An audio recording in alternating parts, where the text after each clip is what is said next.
All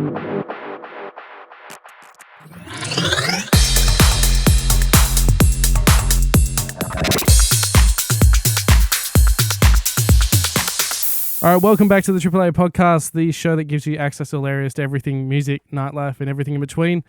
My name's Lewis. I've got Joel with me today, and we've got two things. We've got a special guest, and we're not even in our studio as well, so you wouldn't know if you're listening. But we've got Ryan John here as well, so thank you for being here. Thanks for having me. Thanks for coming over. Yeah. Thanks for having us. Yeah, no worries. Now, I'll start off. It would be fair to say that people are probably going to recognize your voice more than they're going to recognize, I guess 50-50, but if they're hearing you, yeah, there's a good chance that people will recognize your voice. Well, when people say hi in the street and stuff, it's like very rarely the radio. It's usually from an Instagram video or something. Oh, really? Yeah, so radio is like 1 in Radio's 5. not doing well for you when it comes to... I don't know, that's just what I've noticed. That when I used to live in Canberra and it was probably the other way around, but I don't know if that's just because a few videos I've been doing here in Perth, or I don't know, there's lots of different radio stations and lots of people in my show, so I don't know. Yeah, I guess though that you do have,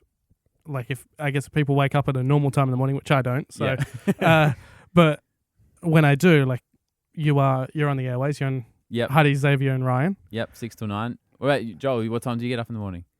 Well, when I was a tradie, not that long ago, I would listen to you because I'd be at work from just before 7. That's so interesting you say that, because we would call the 6 o'clock hour like tradie hour, because we're like, oh, the mums and kids aren't up yet, but a lot of blokes and tradies are. So that's when you get a bit more risque, a bit more language, a bit more blokey stuff. So maybe from 6:30 onwards during the car ride there, I'd have you guys on. And you're saying you used to be. Have you been sacked or something? What happened? Oh, well, no, well, nobody sacked me. Do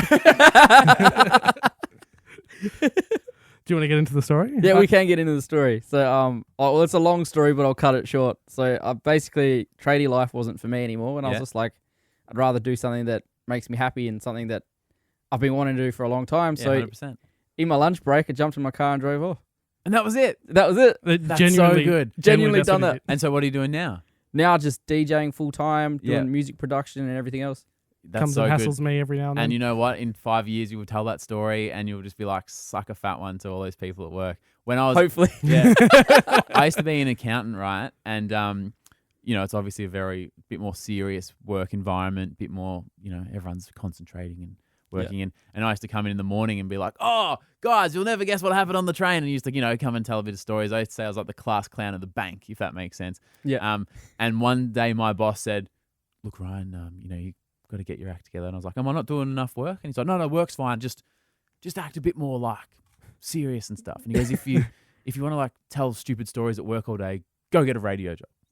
Right? And so 4 weeks later, walked in with a letter and like put on my resignation letter, sat it down. I was like, remember you said go get a radio job? Well, you, I did. Yeah. You literally there's a very similar... I think yours is better though, because I waited and wrote a letter, but you just didn't go back. Do they know you quit? You just turn up in a few months and like, where have you been? You're like, oh, sick. Didn't I tell you? No, because honestly, it was like I jumped in my car, drove off. I had about an hour's window, and then the phone just boom, boom, boom, boom. But I think yours would have probably been a little more satisfying. Like I think the reason I probably left the way I did was I might have said more than I should have had I have quit in a different way. Well, yeah, like I've been on good terms, like not my specific manager, but HR were like, we're really happy for you.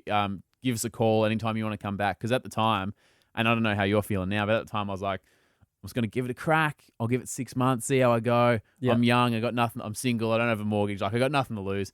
And I thought, at least I know that I've tried. And then if I come back, I won't be sitting around going, oh, I wish I had off. Yeah. Yeah. No, 100%. And still to this day, I'm a bit like, I don't want to have to call them.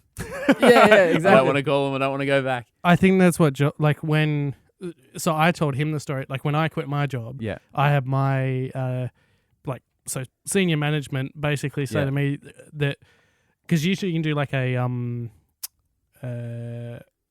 career break. So you do like a 6 gap year, leave without pay sort of thing. Yeah, they're like, but you've got your job when you come back kind of thing. There's a fancy word for those. Like when a professor goes overseas for a year to study or something. I get a career break was what I...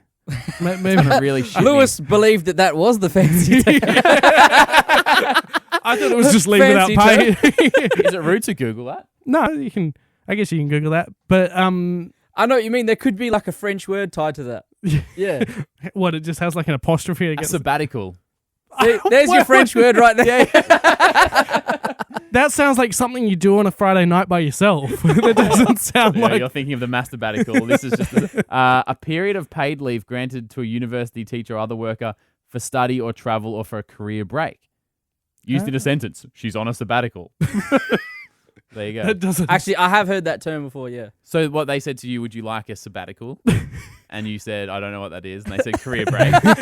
That's exactly how it went. No, so basically what they said to me, they were like, you can, usually you take a career break, but like my manager was like, oh, these are your options. But when I met with my like head management and basically was like, oh, I want to leave. Yeah. They're like, we're not going to grant you this. And he basically said to me, he's like, I'm not granting it to you because if I do, you've got the chance of, in 3 months or 6 months and it doesn't work out, you can come back. He's like, you're not going to put up 400% in. He's like, if I say to you now, and to, I guess, preface it as well, once I quit my job, there was, like, if I left, there was a very high chance that I wasn't going to be able to come back. Yeah.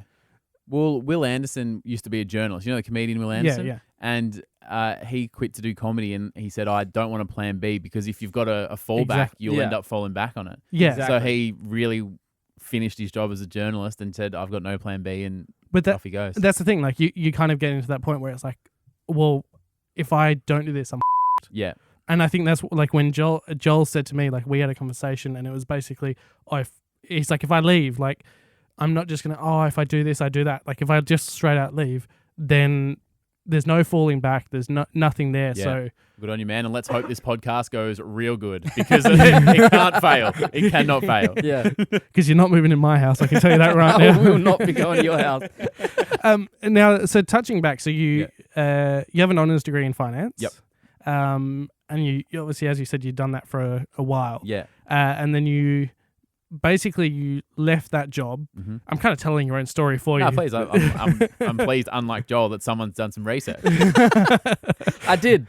20 minutes ago when I rocked up. Yeah, bullshit. I said before I was an accountant and you were like, oh, really? And I was like, oh, well, obviously Lewis will be leading today. That was my research. His research was listening to 92.9 on the way here. Yeah, right. Okay, great. So you had your finance job, Yeah. and then you basically left that to do, and that was over. So you're in Melbourne, which we're going to touch on that in a while, but I want to kind of get into this first. Yeah. You left Melbourne and you took a job here in Bunbury. Well, no, there was a few in between that. There was a few in between. The first one was in Thailand. Yeah, that's right. It was an English language station for expats, and it was more of a. There you go, Joel. That's a job for you. Yeah. I'll take that job, no worries. It's a great job, although it's hard. Doing business in Thailand is hard because, like, one day I rocked up and they're like, oh, the internet's down. And you're like, oh, okay. And they're like, it'll be back on next Thursday. And you're like, what? Or like, the microphone's broken. Some guy's going to come look at it, come back on Friday. Whereas in a normal workplace, like, the printer's down, give it 10 minutes and the tech fixes it. And over there, because it's a second world country and it's always... There's no real professionals. It's like, oh, old mate's cousin, he knows something about the aircon, so he'll come down next week to have a look. And you're like, oh, well, we're trying to run a business here. And so it was very hard. And then also I was doing breakfast radio there. And Phuket equals late nights and breakfast radio equals early morning. So you can imagine those two things sort of intersect and hit each other pretty hard. Did you have a lot of trouble, like, speaking... Obviously not like only. It was an English language station because there's 4 expats. Yeah, was the main demographic. Although I met lots of people, they're like, "Oh, my kids are learning English by listening to your show," and I'm like, "Oh God, good luck to them." But I learnt enough Thai to, when you go down the street to order food, how much, this much, just the real basic stuff. But especially Phuket, so touristy, they're used to just seeing white guys everywhere. So yeah, that was fine. But yeah, it was a good time over there. Yeah, answer my question because I was going to say, what part was that in? Because from what I've seen, when you go to Bangkok, it's like that's technology city. Like, yeah, Bangkok, crazy. Phuket, real old school. And it's getting, like, some pockets and stuff are nice and specific hotels are really modern. But as a whole, just day-to-day living, it's pretty... it's that island life. Yeah. Yeah. It's island time. And that's the thing. Everyone's not in a hurry, which is really nice, except for when you need something done. Yeah. It's everything's on their time. Not they'd say island time. Yeah. And even like, oh, what time can you get it done? Oh, island time. And you go, oh, great. It's not going to be. Well, Yeah. Joel, that I don't want to say you don't spend a lot of time there, but you know I've how to spent a speak. little bit of time there. Yeah, Yeah. and you know how to speak the language as well, which I know how to speak a little Cider bit. cup. Yeah. Do you Cider know cup. where do you stay when you go over? Various different areas. Yeah. Do you go to the DJ over there and stuff? that was so vague. I've touched base on DJing there. Yeah. But it's something that I'd like to explore further. Yeah. But yeah, well, you said it was vague. Yeah. Every time I go there, I try to go to somewhere different. Yeah. Yeah. But Good. now as well, I'd like to go explore like other parts of the world as well. Yeah. But Thailand's definitely somewhere I try to go at least once or twice a year. Yeah. Cool. Right. What's your favorite spot? Favorite spot to date is Krabi, Yeah. Okay. Cool. but that would definitely be running on island time. yeah. Yeah. even though it's Yeah. even though it's the mainland, that Still is island time. still island time. Yeah. 100%. Bangkok's nice, but like that's a huge city, Oh, it's a different. a whole world. different world. Yeah, exactly.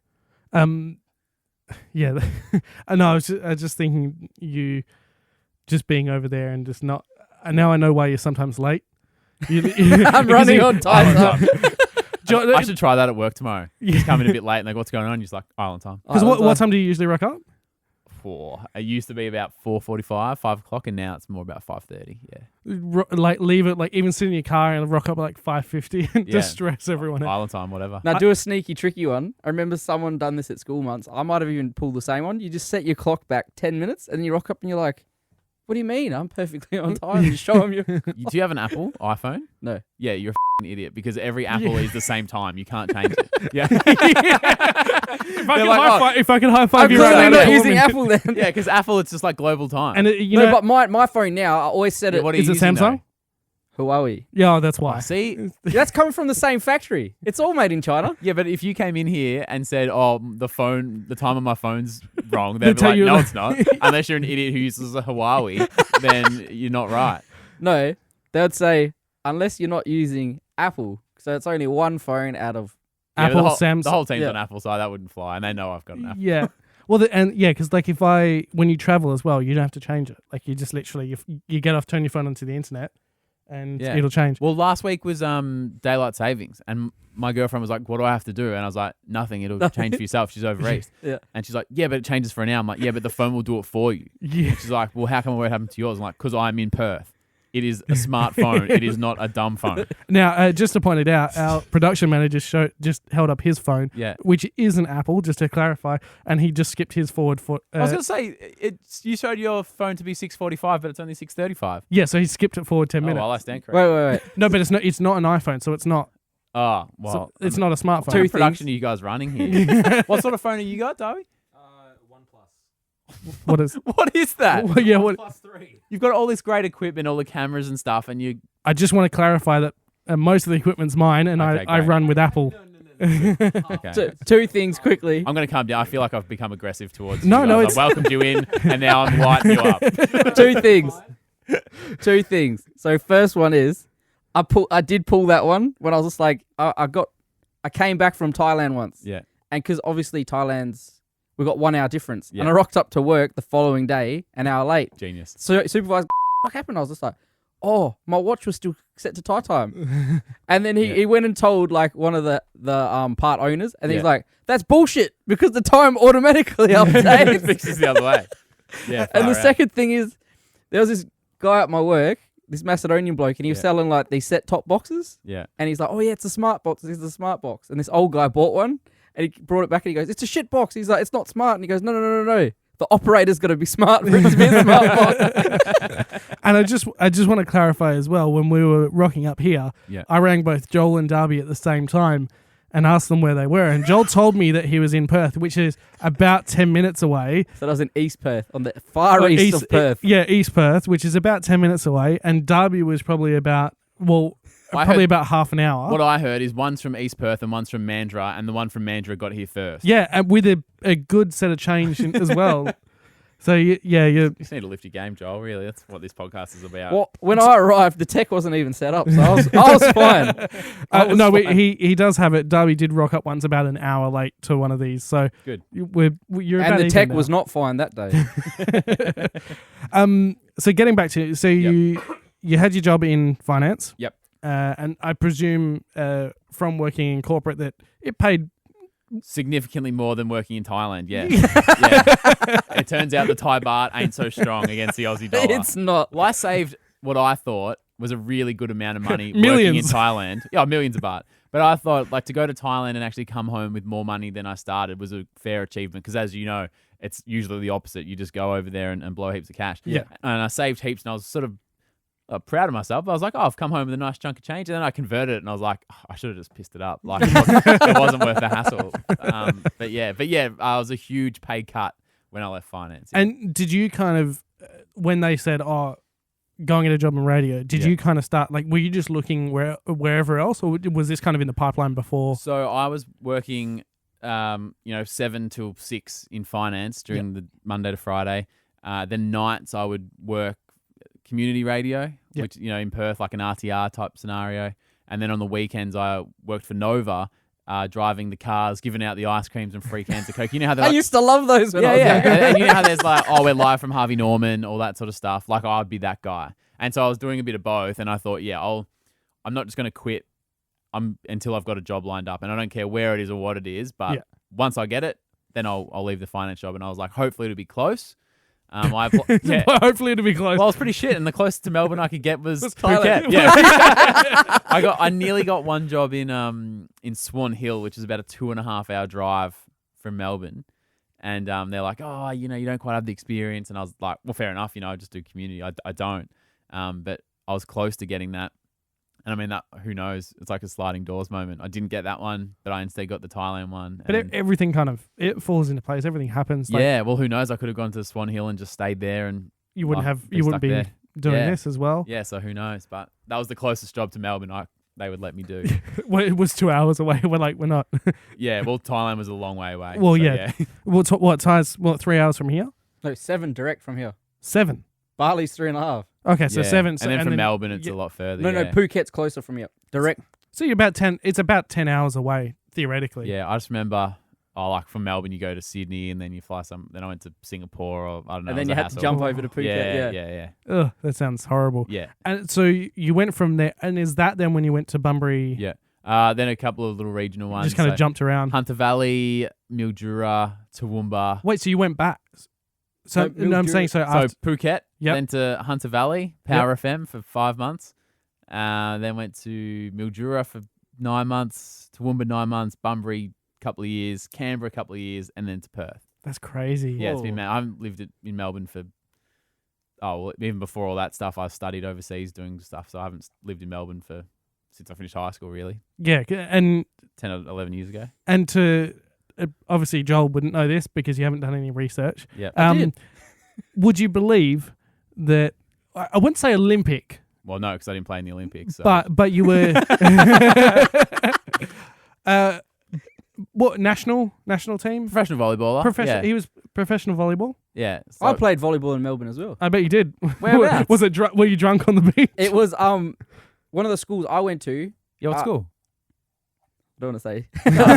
No, I went to Aquinas, but it doesn't. Oh yeah, Aquinas. There's 2 big volleyball schools from what I knew, and it's Aquinas and Rossmoyne were the 2 volleyball schools in WA. Yeah. But Yeah. it didn't matter which school you were from because if Yeah. you qualified, you qualified. Yeah. But like you said, it's those two schools that qualify yearly. Yeah, so I went to one of those volleyball schools in Melbourne that was just one of those. For some reason, you must just have one PE teacher that's into it, and I don't know. Then they're sticks. like, we're now Quite going to do a possibly. program. Yeah. And so you went over to Melbourne to play in the National Schools Cup or whatever it was. Yeah, it's good fun, right? Yeah, very fun. Yeah. How'd you do? Did awesome. No, do you know what actually pissed me off? We had 2, because obviously when you're 13, sometimes if you're born after that set year, they put people back a year. Yep. Because we had 2 14-year-olds in our team. Yep. Our whole team had to play up a year. So just to clarify with that, what year you born again? 93. 93. So I think in 93 and 94 they tested that. 95 they stopped. That was the year I was born. Yeah, right. And then 96, that's when they started. And then from 96 onwards, that's when they started doing. So if you were born after July, I think, yeah. Because I remember our school, you had I think my school had 2,000 kids. Yeah. But then the other way, because I'm born June 28th, so they move it to July, and then suddenly I'm the youngest guy. Yeah. Yeah. And so what annoyed me is that in South Australia, everyone goes to school a year earlier. And so these guys are playing in the year 7 in inverted commas comp, but they've been in high school for 2 years, so they've got 2 years worth of skills. Yeah. And so they're just so much better than everyone else. Because in primary school, they don't teach you all these different sports. No. Yeah. Not till high school. That's crazy. I didn't know that you did. Good volleyball chat though, guys. Yeah. Yeah, good volleyball chat. I think I played it like once when I had to do it in school, and that was. Oh, it's awesome. But you got to remember at that age, 13, 14, 15, there's 1 year gives you a huge difference in your physical abilities and all the rest. And I think I did do beach for a little bit when it's fun. Because I used to live that face, it's fun, but it ain't I official. did uni games a few times, and it's like it's the party boy edition. It's not the real deal, but it's a good time. I do want to. I like the way you phrased that. I'm not going to direct quote, but I'm going to partially quote something you said, which was that like volleyball, I guess indoor volleyball is kind of like the serious. You can't have like everyone up. And then beach volleyball is like everyone for themselves kind of thing because you can kind of move them around. But yeah, well, I found in beach it's a battle of weaknesses because there's nowhere to hide. There's only 2 of you. Whereas indoors a battle of strengths. So if you got your best defenders defending, your best hitters hitting, your best blockers blocking. Whereas beach, it's like a free for all. I still like beaches. The athleticism is mad. They're insane. They're so fit. Do you watch it when it's? Yeah, one of my good friend, I haven't spoken to him for ages now, but back in the day, like he won the gold medal at the Commonwealth Games. Oh, wow. Damo, and he wasn't even that good in high school. I don't mean that to be mean, but like he just trained the house down and he was so good now. And it was unbelievable watching that on the TV. I just love that volleyball was on TV in Australia. I was like, that never happens. Yeah, well, because it is, and obviously it's an Olympic sport as well. You watch, like I think a lot of people get into watching. Yeah, well, when I played in Serbia, there's football's the biggest sport. Yeah. Basketball second, volleyball third. So we were playing at 7:30 at night on TV, prime time, and we'd go out to clubs after the game and people would have watched it on the TV and stuff. And like there was 15,000 at one game. And then you come back to Australia, and I played in the Australian League when I was in year 11 for, made $100 for the season. And you have to pay for your shorts and stuff. And you're like, oh, I'm in the Australian Pro League. And you're like, oh, whatever, mate. So that would kind of, over here, like that would kind of be the equivalent, like you playing over there would kind of be the same as like if, obviously our like AFL footballers, if they went out town here. Kind of, yeah. People would be like, oh my God. But like if they went over to America, people would be like, like.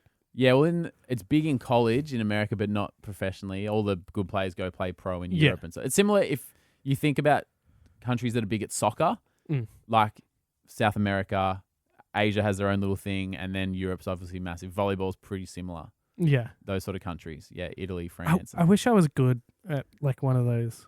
Like, I just... Oh, but I was traveling the world and I was the exact same. I was like, oh, I wish I was good. Because it'd be so much easier. Because I'm not that tall and I wasn't that good, so it made it hard. How tall are you? Well, as we discussed pre-show, 6'1". What was that? Normal man? So I played in one team Official where man height? I was legitimate man height. I played in one team where I was the only guy in the starting 6 under 2 meters. And I'm 183, 182. And so the second smallest was 200. Whoa. And then it's like 200, 202, 205, and Tommy was 210 or something. He was a freak. And Igor, big Russian guy. Yeah, well, as soon as you said Igor, I was like, yeah. I think Igor, if you name your kid Igor, there's a requirement that he has to be like 6'7" and buff. Yeah, he was 200 centimeters and ended up being captain of the Australian Olympic team. But he came to Australia because he's like the mail order. Oh, we never like said it because it was like whatever. But it was one of those rich white guy like kind of met his mum online and brought her over, and she's like, I've got a son, cool, bring him. And he spoke no English when he arrived. Oh, wow. But it was the best because we get to teach him English, and we got to teach him English that wasn't correct. For instance, we were chatting. Wait, this was like your training for when you went over to Asia to speak on radio. Kind of. But yeah, I went to, so Igor and I were in Brisbane playing some tournament, and we were chatting to these girls during the day, and he's texting her, and he's essentially asking, what's the word for chill? As if he wants to text her and be like, hey, come over to our hotel and we'll just chill and, just hang out. And there's a whole bunch of us there. So it wasn't, ultra like, we're sharing a room sort of thing. Yeah. And he goes, so he's like, he was trying to say chill, but he didn't know what the word was. And I said, it's flog is the word. And he's like, oh, thanks, man. And so he texts her, hey, can you come around and flog me? And he thought he was saying, do you want to come and chill with me? And so then he walks out of the room and goes, I thought he was pretty clever. And then I could just, because he's dumb Russian voice. You can just oh, what does this mean? And I was like, oh, it actually means like probably sort of give a hand job sort of thing. So she wasn't impressed. What did she? Do you know what she replied with? Or? No, but I saw his reaction and that was enough for me. Oh God. So we've gone.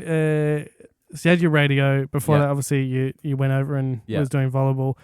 And in Bunbury, you met your beautiful girlfriend. Yep, Bridget. She's a winemaker. She's from New Zealand, but as we know, all the wineries down south, Margaret River, Ferguson Valley. So she was working at a winery there.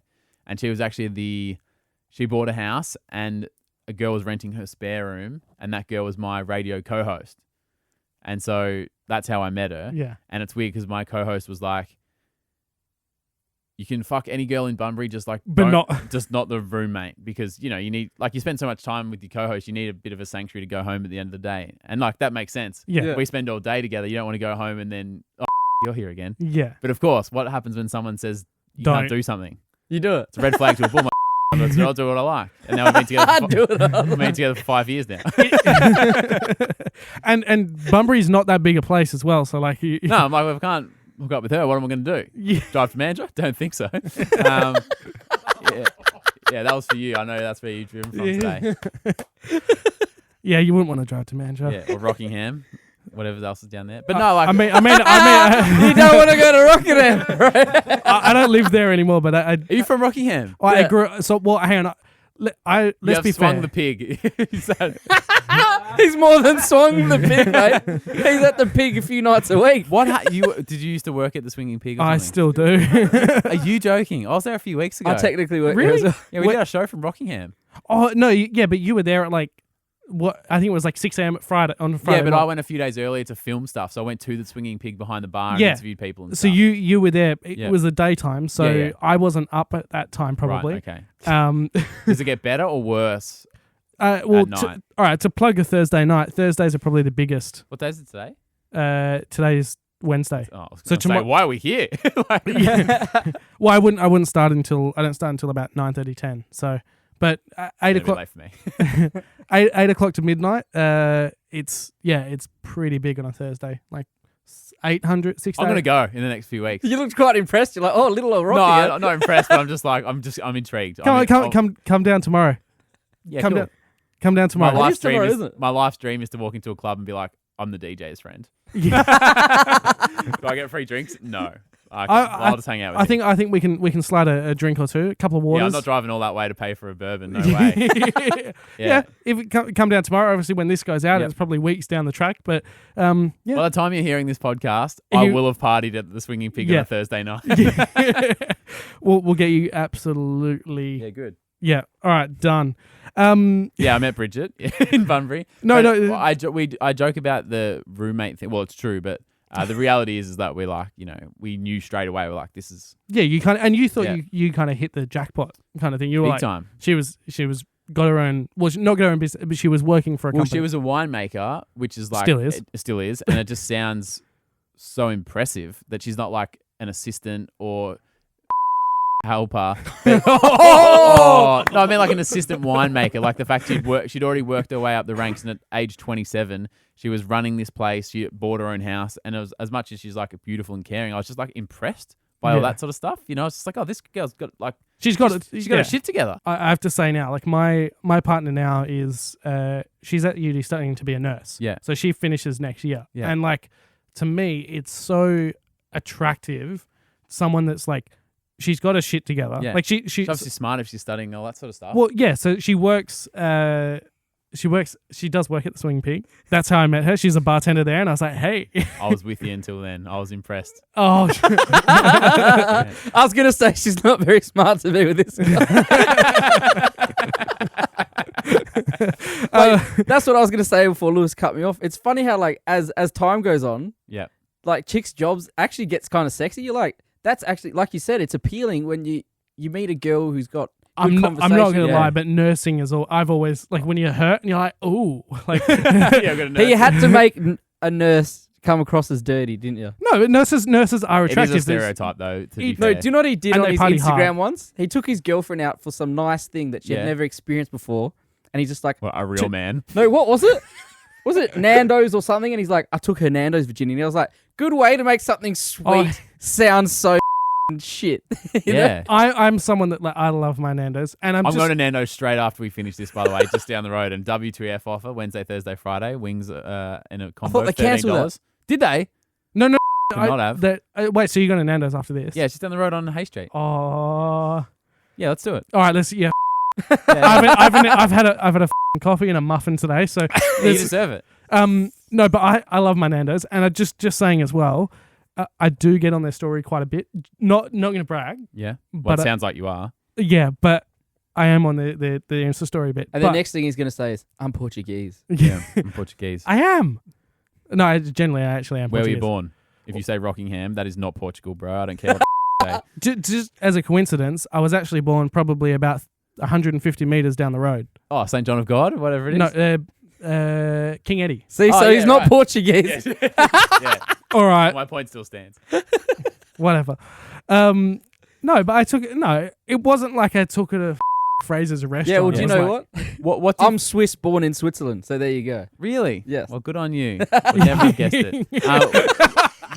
What do you think the age is when? And obviously, you still would find a female attractive, but what do you think the age is where you go from purely looking at them and going, that girl's hot, versus like we've all said and go, oh, you're like, that's actually impressive. I Got think a great 22. job and you're smart. As soon as you're over 21, No, it's I- like, Something clicks. yeah, I I think that's what it is. 22 years old. I think your 20s is obviously when, but I think at the same time, there's definitely 25-year-olds out there that still don't like it. I think it goes on. I'm sure there's Yeah, they got 18-year-olds. married at first sight and The Bachelor. Exactly. Yeah. And that goes well for you.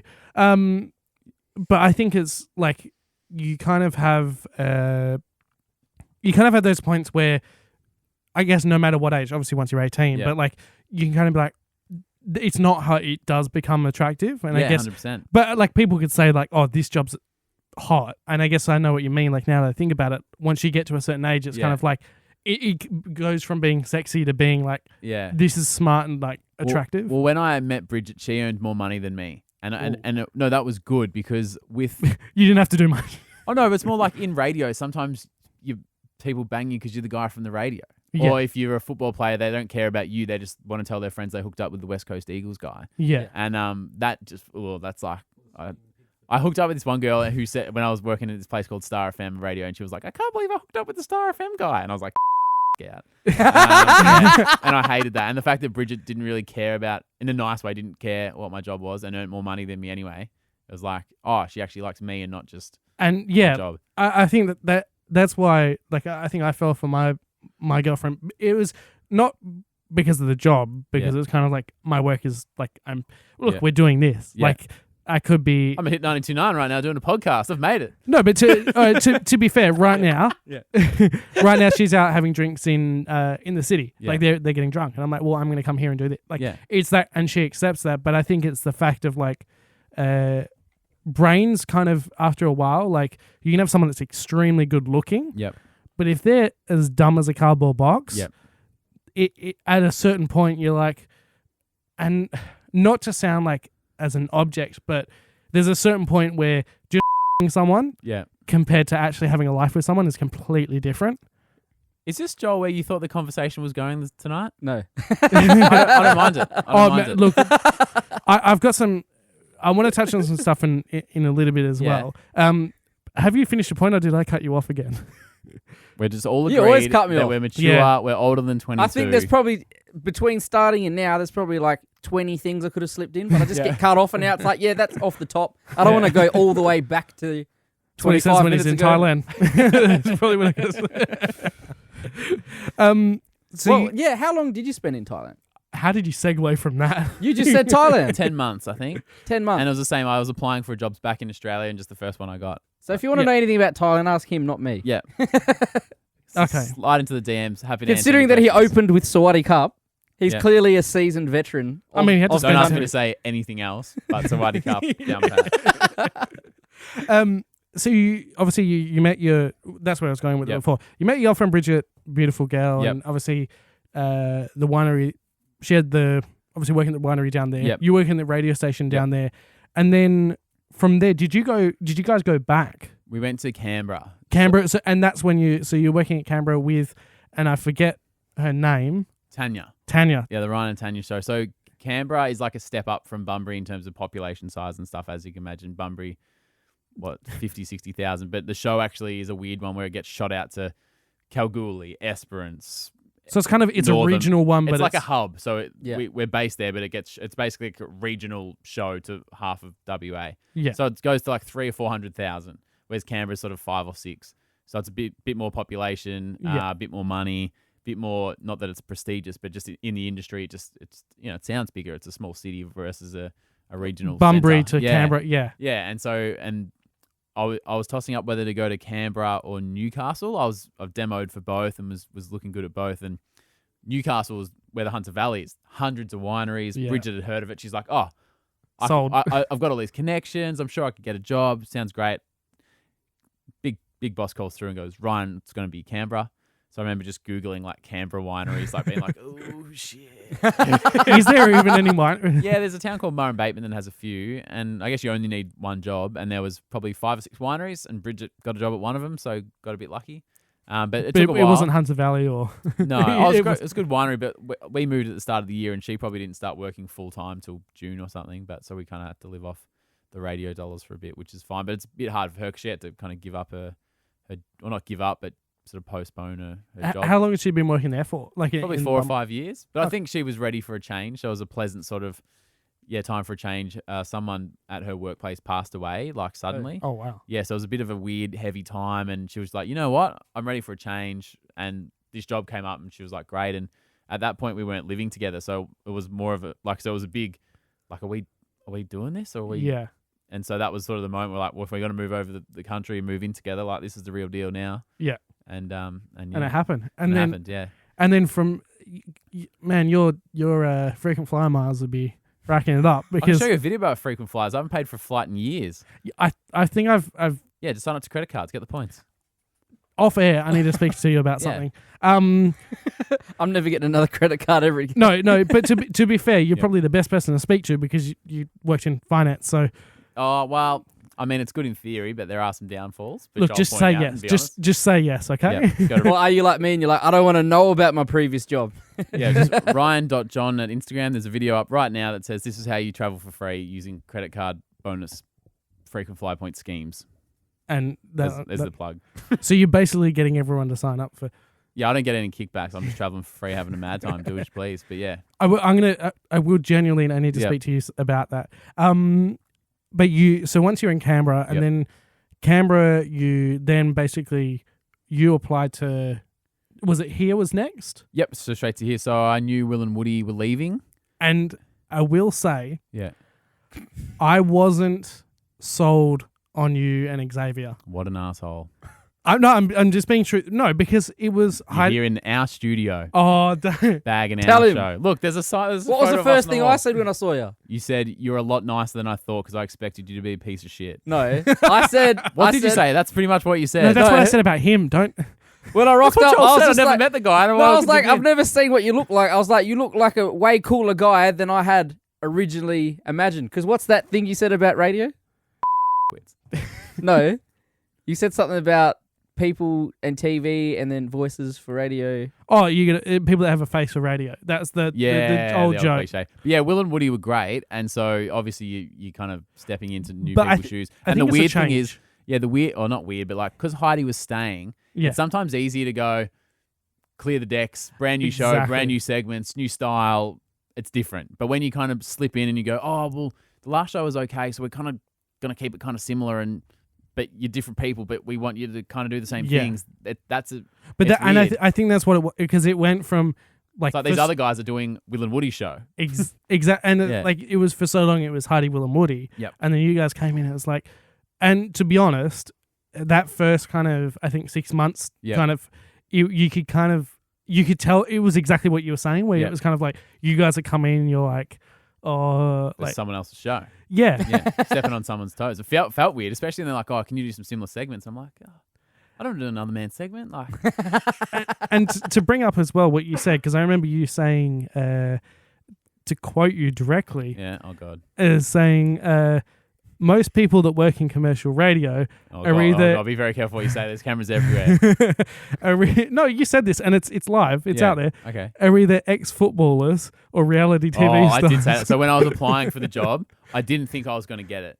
And I said somewhere on a podcast, I was like, I won't get it. They'll probably give it to a reality star or a football player. And then I got the call and like, hey, Ryan, you've got the job. I'm like, great, who am I doing with? A reality star and a football player. I was like, oh, well, sort of right. You're like, I got the job with them. Yeah, although, but I'm always annoyed that Heidi went into Big Brother because she was a legitimately great broadcaster before she went. And I'm like, I don't want her to get painted with that reality star brush. To be honest, And she doesn't, but like I said, some people get painted with that brush, like, oh, they're just another reality person, and she's not that. And so I hated that she went in for that. Does that mean like because I'm on her side? Yeah, I don't want her to cop but she doesn't anyway. To be honest, I think as well, back in those days, you literally, it was just Big Brother. Basically, Big Brother here in Australia. Yeah, whereas now it's like one, and I can hand on heart say, I've never watched any of these shows, like Married at First Sight. Neither do I, mate. If you hear me interviewing and pretending I watched last night, I didn't. I'm lying the whole time. And Bachelor in Paradise. Nah. And I see when like they come on and like you're like, you got to be like, oh, like I know exactly like who this person is. But what I was saying is like nowadays there's so many of them that even the title of being a reality TV star. Now it's just anyone can kind of, if you're I'm going to say this politely, but if you're in some way a bit stupid, like an idiot, annoying, then you basically get on the show. You can't be plain Jane boring. Well, the person who sat in Joel's chair this morning was Brooke. And she's not a plain Jane, but she's also not a dumb idiot. She's actually quite. But I think they got to balance it. And shy, and she's lovely. And it's like I said, it's actually surprising because you kind of expect him to be a bit dumb and ditzy. But like I said, she wasn't. And and it was in the nicest way. I'm like, why are you going on these shows, mate? Like, you're better than that. Yeah, you kind of. But I think they kind of got to balance. Watching that microphone just kept falling over. You're breaking your own studio, mate. Yeah. Oh, it's usually up differently, but I moved it so the camera wasn't like. Just usually it's sort of. Like that's in the way of my face. Yeah. So you can see me. Yeah. Thank you. Something that's actually been annoying me a lot lately, and you guys would probably agree, is please tell us. It goes hand in hand with what you said. People cutting you off. It seems like that too.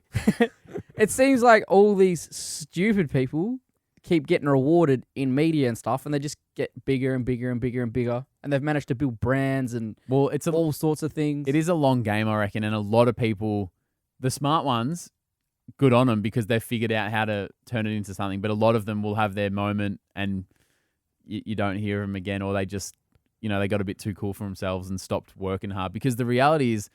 The reality of reality. Like with the people that do a good job as influencers, you actually have to have meetings with the brands. What color? What's the angle? How do I shoot this? I'll get a proper photographer. Like, as much as it's good money for not a lot of work, it's still work. Yeah. And the ones who make it for a long time are the ones that are willing to go, oh, actually, if I'm going to do a good job for this brand, then they can hire me again. So I'm going to make sure I get it perfect. Where it's the other ones that just take the cash, and then 2 months later, no one wants to work with them because they're an arsehole. And that happens all the time. And I have to say that I work with someone now who was on, I wouldn't say a reality show, but I guess it is. Yeah, it is a reality TV show. But they're basically now, like, we're at the point where we're like discussing, all right, so the show was obviously filmed last year. Yeah, they're all filmed so far in advance. It's madness. And now it's basically, we're like, all right, so it's basically just come off air. Let's cash in. Like now. At this point in time, that's when people, it's just finished. You're doing stuff. Like, let's smash it out while you've got that attention. Yep. Most of these people, then they're like, oh, I'm famous, or I'm getting on all these shows. But it's 9 times out of 10, it's only, and correct me if I'm wrong, but if you're on like Channel 9, Channel 10 show or whatever, it's their media people being like, oh, you're having this person on, if it's while the show is on. Yeah, well, it depends. It's sort of changing. So we get like the channels, like Channel 10 will pitch their guests to our show. Yeah. To be like, The Bachelor in Paradise is on, these 4 people are available. We think this person's great, but who do you want? Yeah. And we'll choose one of them or none of them or whatever. Yeah. It's how you're feeling on the day, isn't it? Yeah, or there's a lot of factors. Like, for me, if they're Perth-based, it's a bit more interesting to the people of Perth. But then second, if they can actually come into the studio and you can actually get to know them, it just sounds better. You actually do get to know them. Yeah. And so when you see them out and about or they come in next time, they remember you and you have a bit of a rapport. But when it's like, oh, yeah, they're on the phone from Queensland. G'day, Carl. And you're like, you don't know them. They don't know you. It just, if they're on the phone, it just doesn't feel the same. Yeah, and you don't have, like, being, like, here in studio as well. Like, you have that, you can look at each other's facial expressions. And but even just chatting between the songs, like you said, you actually get to know them in 10 or 15 minutes rather than you just, oh, we're on for 4 minutes. See you later. Yeah. Yeah. And I have to say that there one of the phone interviews that I did, and it was kind of like it was fine, but at the same time there was no the rapport, and there was no, like, you couldn't kind It's of a bit more clinical question and answer, right? Yeah, but at the same time, as soon as it finished, it kind of like, as soon as you're off, it's kind of, oh yeah, I had like 30 seconds or a minute afterwards. So, like Cool, blah blah blah. There's no Nando's. Yeah, there's no Nando's. Yeah, there's no Nando's. No Nando's. What's your feeling on sometimes you have a perception of someone, Yeah. and I found this through some of the interviews we've done, Yeah. and then they've shocked you in either a positive or a negative way. Have you had that with some people? They come through and you're like, this person's going to be great, opposite, or this person's going to be like this, and then all of a sudden they come in, you're like, wow, you're so smart. You're like, I'd happily go to the pub with you now. You know what I mean? Or Nando's. I've had some that they're like, you know how they like, don't meet your heroes? Yeah. I've met some and caught them on a bad day maybe and gone, oh, geez, that's like disappointing because for years I've been thinking about hanging out with them. Yeah. And so I've had some of those. But then what's crazy for me is some people who are just so good at performing. Like we used to have Will Anderson on every week. Yeah. And he's a lovely, lovely guy. And like a bit of a sweetheart. You'd come in and, hey guys, how you doing? How's the show? Like genuinely cared and was nice. And we'd say, oh, you know, especially with comedians, I'm like, oh, is there any questions that I can ask you to kind of set you up to tell your story or whatever? And he'd be like, oh, yeah, let's talk about Nat Five, or if that suits you, whatever you guys want. And he's, you know, just calm. And then the mic goes on and he switches. Boom. Oh, and he is by far the funniest guy I've ever spoken to. And I've spoken to so many comedians and people, and his just ability to be off the cuff and just go hard and be so funny at a moment's notice. And then we're like crying, laughing. And then we go to a song and he's like, oh, I hope that was okay. You know, I really appreciate you guys having me on. Like, thank you so much. And I'm just like, I was literally literally had that as one to jump off the back of yours, is that people acting, like you have that kind of, I'd say acting. He was just not warm, acting, I guess, because he'd just done a 3-hour show of his own, so he was obviously tired and was just more like, you know what, these guys are having me on, and if I'm just going to pump myself up for 5 minutes and give them what they deserve, then I will, even if I'm tired. Yeah. Yeah. But I guess you have that. There is even that perception of people on radio, so like yourself, where you have that radio voice in inverted commas. But like, to speak to you, like even outside, obviously even in here, but outside, you're basically the same. Well, I always say, like, if you go do stand up and do a 5-minute set, you can act for 5 minutes, but 3 hours a day for 5 days, you can't act for 15 hours a week. Yeah. And you know how actors are like, oh, I really got into the character, and like, we're having so many off the cuff conversations. You can't be like, oh, what would the Ryan character think about this topic? There's no time, you know. Like, all you can do is just say what you think. And I sometimes used to get criticized for not sounding like up and energetic enough. Like, I'm a bit cruisy and whatever. And some people are like, oh, it's great, you just sound like a regular person. But then other bosses are like, nope, you got to have that energy. You got to yell and scream and get into the songs loud. And I'm like, ugh. Welcome back. And I still have that now, and I hate it. I'm like, no, I'll just hire someone else. I don't care. Yeah, I think you connect with people who are people instead of like an actor. You don't connect with a character. You don't go with a character to Nando's. Yeah, definitely. Yeah, man. So we can't keep I speaking think about. Lewis might. Oh, I'm so hungry. He walks in, puts on I'm the actually Portuguese starving accent. No, I'll walk in and order everything as if we're on radio. Now, who do you reckon would be better at radio out of you two? In Me, terms of, As like a DJ, like, you know, like whipping all the songs, and you know how you talk up to when they start talking, like, so they start singing. oh, as in, yeah, because don't you have the countdown, don't you? Yeah, it's called hit. Well, they say like hitting the post, so you talk up until the lyrics start. ask Darby so that it's non-biased. We can practice because we've got all the stuff here. I I literally saw you like. I was looking around here and I was like, oh, we could do this. Well, I guess you do you to ask about this Yeah. before we do anything. Yeah.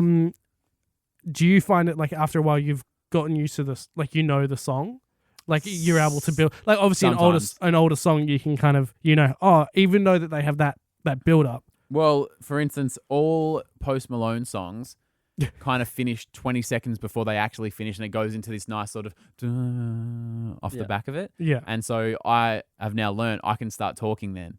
Because if you let it go, it gets real cold and real quiet and really. Whereas you can do all coming up next, welcome back, while that last little bit's going. Yeah. Whereas some songs will go right up to the end and have this big da da da da da. And so if you talk over that, you're going to cut off the best bit. So after a while, you kind of go, oh, this is going to have a bit of a slow in or a slow out and stuff. The thing is, no one gives that stuff. Like the audience does not care. I will. And you're sitting there going, I just killed that one. Well, there has been a few times where, because even Heidi and Dave, they don't see what's going on this side of the desk. And I'll just sort of go, oh, guys, you probably didn't realize, but I actually just pulled off miracle. So. I will say, next time I hear you say something like that, I'll be like, Take note next time. I'll take note. No, I will say, I remember listening the other day, and I can't remember who it was, but it must have been a weekend, whatever radio station it was. But they were like, welcome back, because there was a break, but then it went back up. So they were like, thank you for listening. That was whatever the song was. And then they were like, I just remembered something. Yeah, but sorry, keep going. And then they basically jumped back, like the song jumped back up. So they said, welcome back, and then had to keep playing the song for another like 15 seconds. Oh, did it sound like they meant it? Like it sounded like it didn't sound like they set it up, if that makes sense. Yeah. Like, what's that song that's smoke weed every day, like Snoop Doggy Dogg? What's it actually called? That does that. Something Dun, dun, wild. Dun, dun, dun, dun, Yeah. Dun, dun, dun, dun, dun. Last episode? Yeah, the last episode. That does that. Because And it stops, and it's like, smoke weed every day. Yeah. Yeah. Hey, no, it's not called Last Episode. What's it actually? The next episode. Something young, free, and wild. the next episode. The next episode, that's it. Because this song played the other day and that exact thing, because it stops. Yeah. And so I was like, what am I going to do? It just sounds fun. And is it definitely the next episode? I thought it was young, free, and wild. Are you talking about? No, Oh it's no, not that. What no, are that's you a different talking song. about? I've got it. Okay. So this is the song we're talking about. I think. Yeah, I but can just how the would end you of it. play that on the radio? I thought you got to beep that. Oh, like it would be the radio edit or whatever. Okay. But hang on, I reckon. Smoke tobacco every day. Smoke Winnie every day. Hang on, I'll just double check that this is the right song here. You're gonna make sure. That's the one we're talking about, Yeah. right? That's the one. Yeah. So how can I play the end of it? Okay, here we go. Just use that This little is spinner wheel wild, you got there. This is wild podcasting, by the way. Yeah. Oh, is that going to work? Oh, it's not. What's gonna happen? I don't know if we'll be able to hear it, but I don't know if it'll go through and record because it's like the trial-y. If this doesn't work, we'll add it in post. That's fine. Oh, that's annoying. Yeah.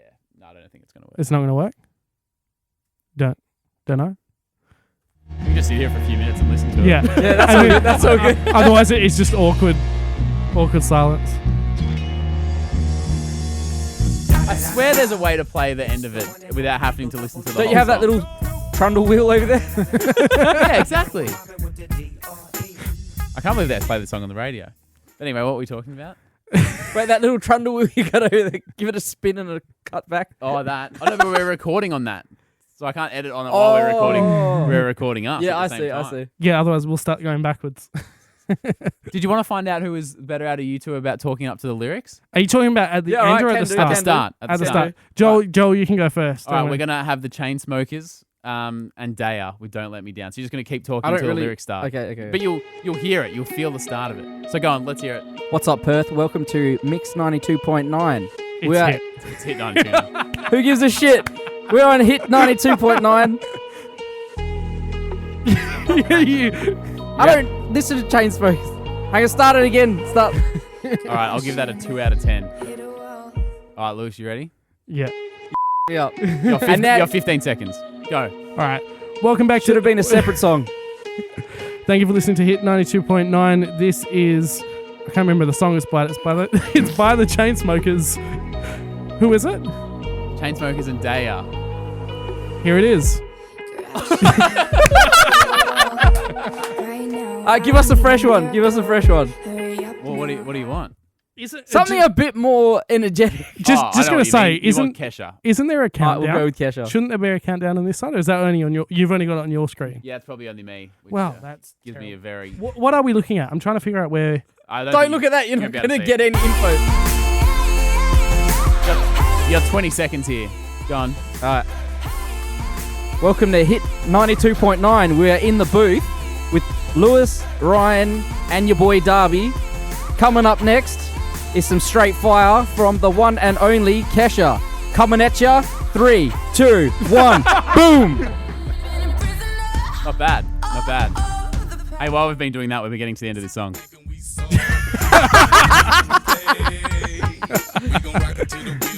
What's this called? The AAA podcast?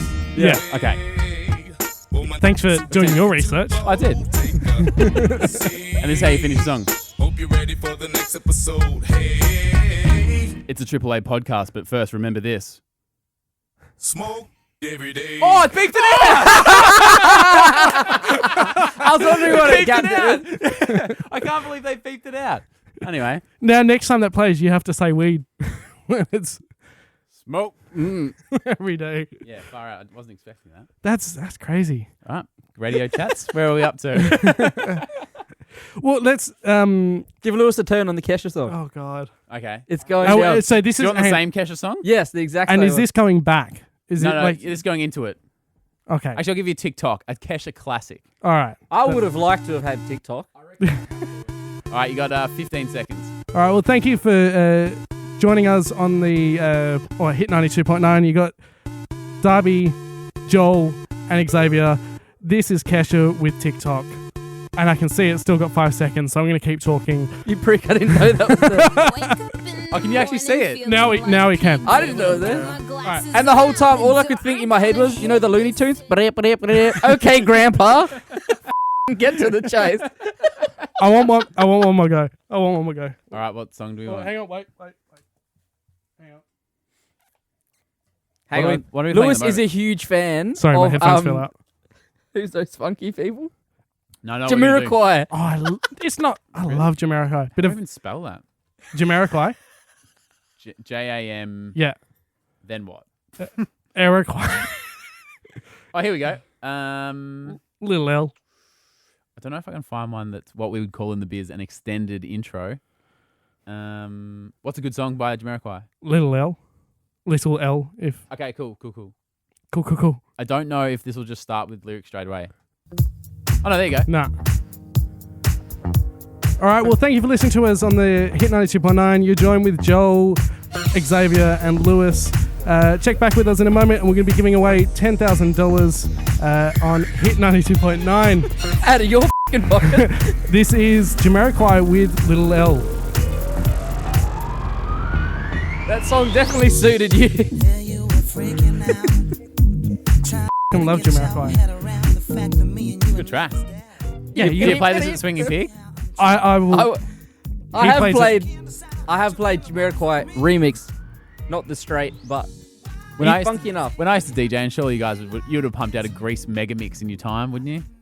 Joel doesn't Only at like, weddings, and Yeah. I don't take requests anymore. Good. except when I'm there. We're playing. And this. I don't do weddings anymore either. Just saying. Is your show programmed usually? Like in terms of- audio, like Like the music?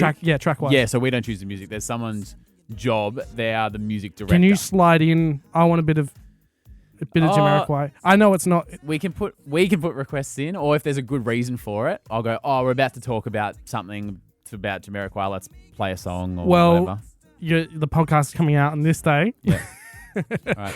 Also, right. are we liking just having Jamiroquai in the background, or should I kill that? It's pretty funky, actually. Yeah, I'm fine with You don't that. hate Do you know what I got really angry at once? What?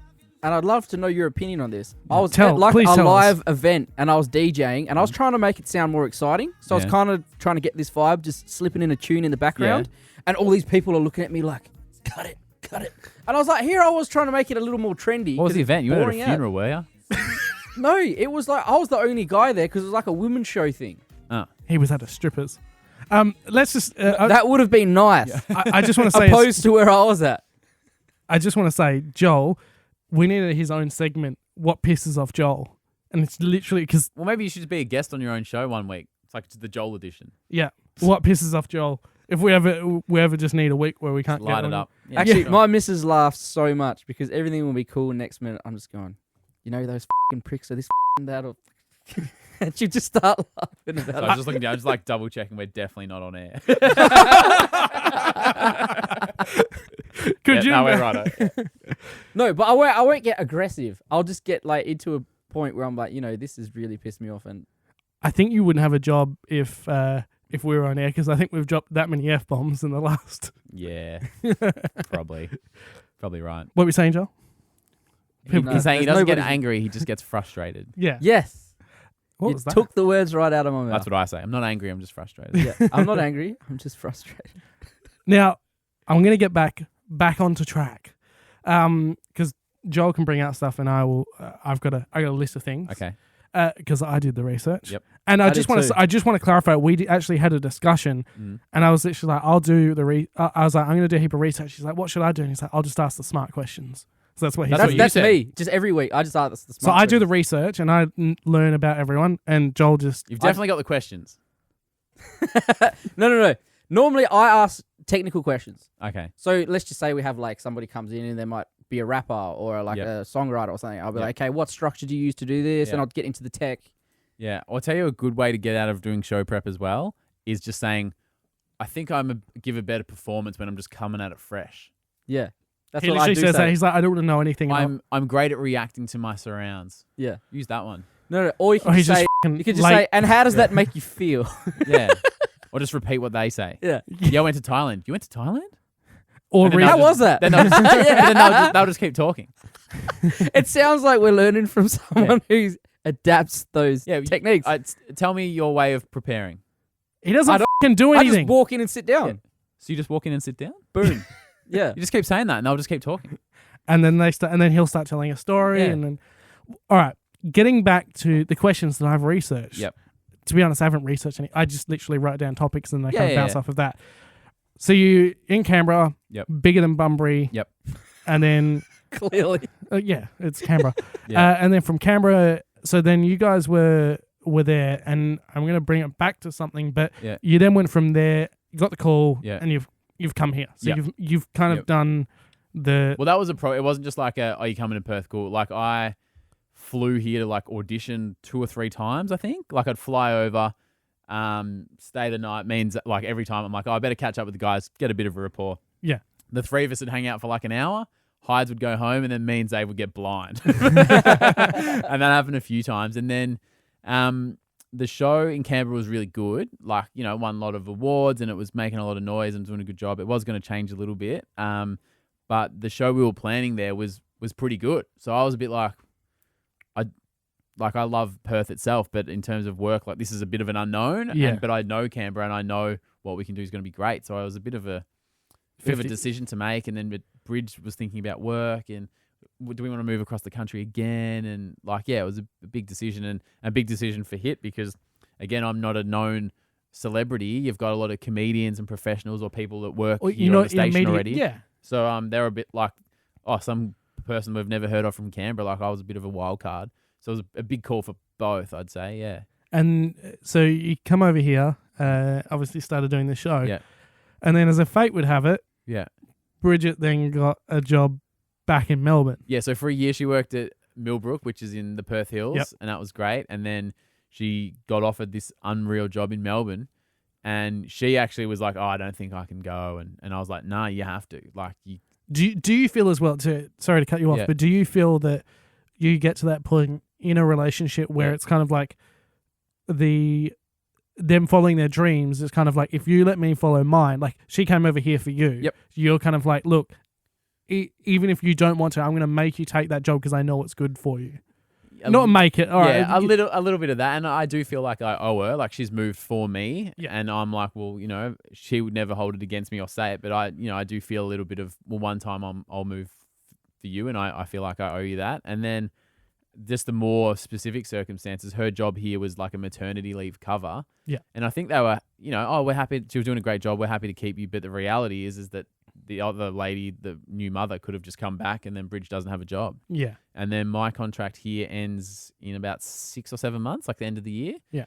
And So I don't know if I'm. I was Yeah, segueing into. Well, I that. don't know if they'll re-sign me, and I was like, well, there's no point you sitting around here doing nothing for this job because I could get canned soon, and then we're both sitting around doing nothing. You might as well keep doing your thing because you might be the only breadwinner soon.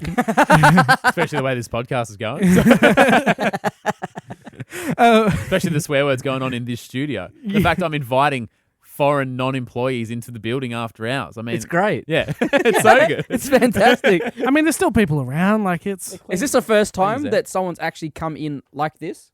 Nah, it's still all the time. It's It's fun working at a radio station if you can't use and abuse the equipment. Yeah, exactly. No, I mean like, and someone from a smaller little organization, like we come from the AAA podcast. Has there been like someone else coming well, here? I've done a podcast that hasn't been related to work, and I'll have my guests in and stuff, and I'll use this and have friends in to record. if you've got it, Yeah, and sometimes once I back for Hawthorn, they weren't on Channel 7 because, we only get the Dockers and Eagles games, but they were playing on Fox Footy, and we've got Foxtel, so I just came and watched the Hawks in here and had some mates in, and we had pizza and watched it upstairs.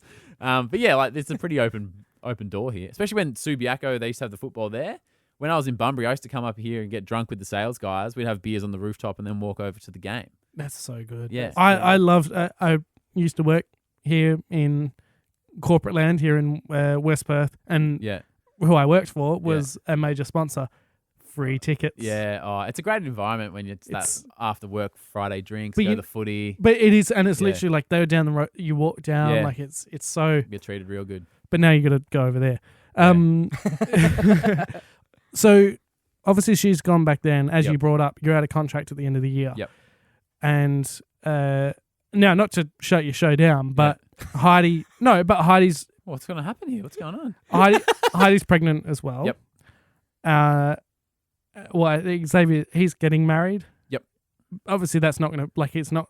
But what do you think, do you think that they're going to do, because obviously. Sorry, I'm out of contract. They're not. No, see, Yeah. they're not out of contract, but at the same time, We're staggered in that sense. Yeah. well, there's in the same time as well, Heidi's not going to pop out the baby. She probably would come back straight away, wouldn't she? Or, That's. but you know what I being mean? Debated. I won't talk too much because it's not my story to tell. But they're having those chats now. Yeah. But is that? Are you kind of in not worried, but kind of oh, what's going to happen? Do I think I'm going to get a contract, or do you think they're going to rejig it? Or I wouldn't say worried. I'm curious. yeah, Yeah. I don't. because radio is kind of like every couple of years or whatever you're signed onto. After that, you're kind of it's like a footballer. Yeah. It's kind of like Yep. you're like, all right, I'm out of contract to the end of the year. Yeah. What's happening? Yeah. I've no idea what they'll do. Yeah. I've got no idea. Do you want to obviously stay here, or Yeah. I like radio is my favorite job. Yeah. So I'd like to keep doing that But- and make whatever I can do the best stuff. having the long-term relationship, is that something that kind of Long distance. long term? Well, Yeah. hopefully long term. Yeah. But having long distance, is that Yeah. obviously that kind of weighs in. Yeah, a little bit. We obviously made a decision. You don't make those decisions lightly. You kind of think about it, and if I'm here for a few more years, which Fingers will crossed. probably be the case. If they want me, it's not me choosing really; it's them Yeah. choosing. If they decide to keep me, then I'd probably still be here, and we'd still keep doing the long distance thing. Or she might do a few years at that winery. Yeah. It's a really prestigious winery, and it's helping her career. So even if she does a few years over there, she might come back with a thicker resume and be able to get a bigger job back here or something. Then So, you guys can kind of work yeah. out. It's like the first time ever I've had no idea what's going to happen. Usually most times, and most things in life, you kind of have not a plan, but maybe a dream. You're like, if we do this and we do it well, that might lead to that next thing. And you kind of, figure out how it might work. But at this stage, I have no idea. It is. It's exciting and terrifying at the same time. Yeah, because you kind of it's the same as when Joel left his job. It's Yeah. kind of you have no idea what's going to happen, but it's exciting because anything can kind of I happen. reckon if I had an expectation. if I get done here, which is a fair chance, I reckon there could be a time job like your job. I reckon one day I just won't be on air. A lunchtime job. And then you'll text me and be like, what happened? I'll be like, that was it. That was it, mate. Yeah, I'll just finish the show one day and they'll be like, you know what, Ryan? Don't worry about it, mate. And I was like, I'll see you in the Okay. car park. not even. I'll be like, okay, I'm just, I'll gonna see you get at a coffee. Nando's. I'll see you at Nando's and they'll never see me ever again. Yeah. Yeah, or you could The old lunchtime job. Yeah. literally just pull. I'm just going out for lunch when you come back. Never Don't ask questions, mate. do a mic drop. Literally, you could. Well, our new boss and I were talking. We've got this idea. We want to do the world's biggest mic drop. I don't know what I'd say, but can you imagine just dropping a mic out of a plane or something? Just being like, of every mic drop ever happened, I had the largest one. You have But to would it be record- you have plugged to- in so that people could hear that? Well, what would happen is you would jump. Trust me, we've spent time thinking about this. Zoom recorder? No, it's like when you have a lapel in, Yeah. and it's like Bluetooth back to the camera, and you have a guy skydive just sort of near it, and he's got the receiver, and he's shooting it down live on air. So you're just hearing the, Oh, so you And would then you're gonna hear live. the- You do, So you're in the plane live on air, and then you like say whatever the line is, and I think coming up with that line would be half the fun. yeah. But then you drop the mic out of the plane, and everyone gets Mic to hear drop. it. Boom. Yeah. And that's what I think about Nando's. Yeah, about them cancelling the. Yeah, I don't know how it'll sound, but I want to do it. Do it. Yeah, I mean, but- it's gonna. It's well- it's a lot of. Yeah. I was gonna say it's a lot of money, but The most annoying thing about these microphones is you can't drop them because they're attached. So I mean, can't you be nearly like, dropped- guys, it's my last show on Hit 92.9. It's Could still you- singing there. could you Probably. What did I You- do on the you last could bring show? in a receiver. I pashed my co-host in the last break of the last show. That was my mic drop moment. Because at the start of the year we made predictions, and because we were a bit flirty, me and my old co-host, and my prediction at the start of the year, I was like, I predict you'll make out with me this year.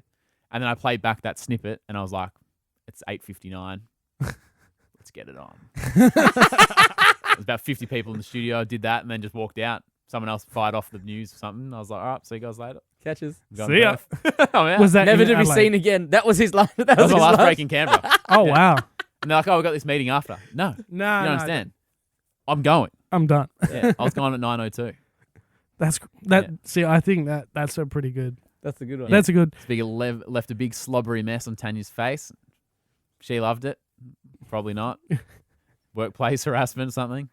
Wonder if one And day. then you got on a plane, never to be seen again. Yep. I one drove one to day Melbourne, we'll try and get in touch with her and clar- yeah, she'll come on. clarify what she.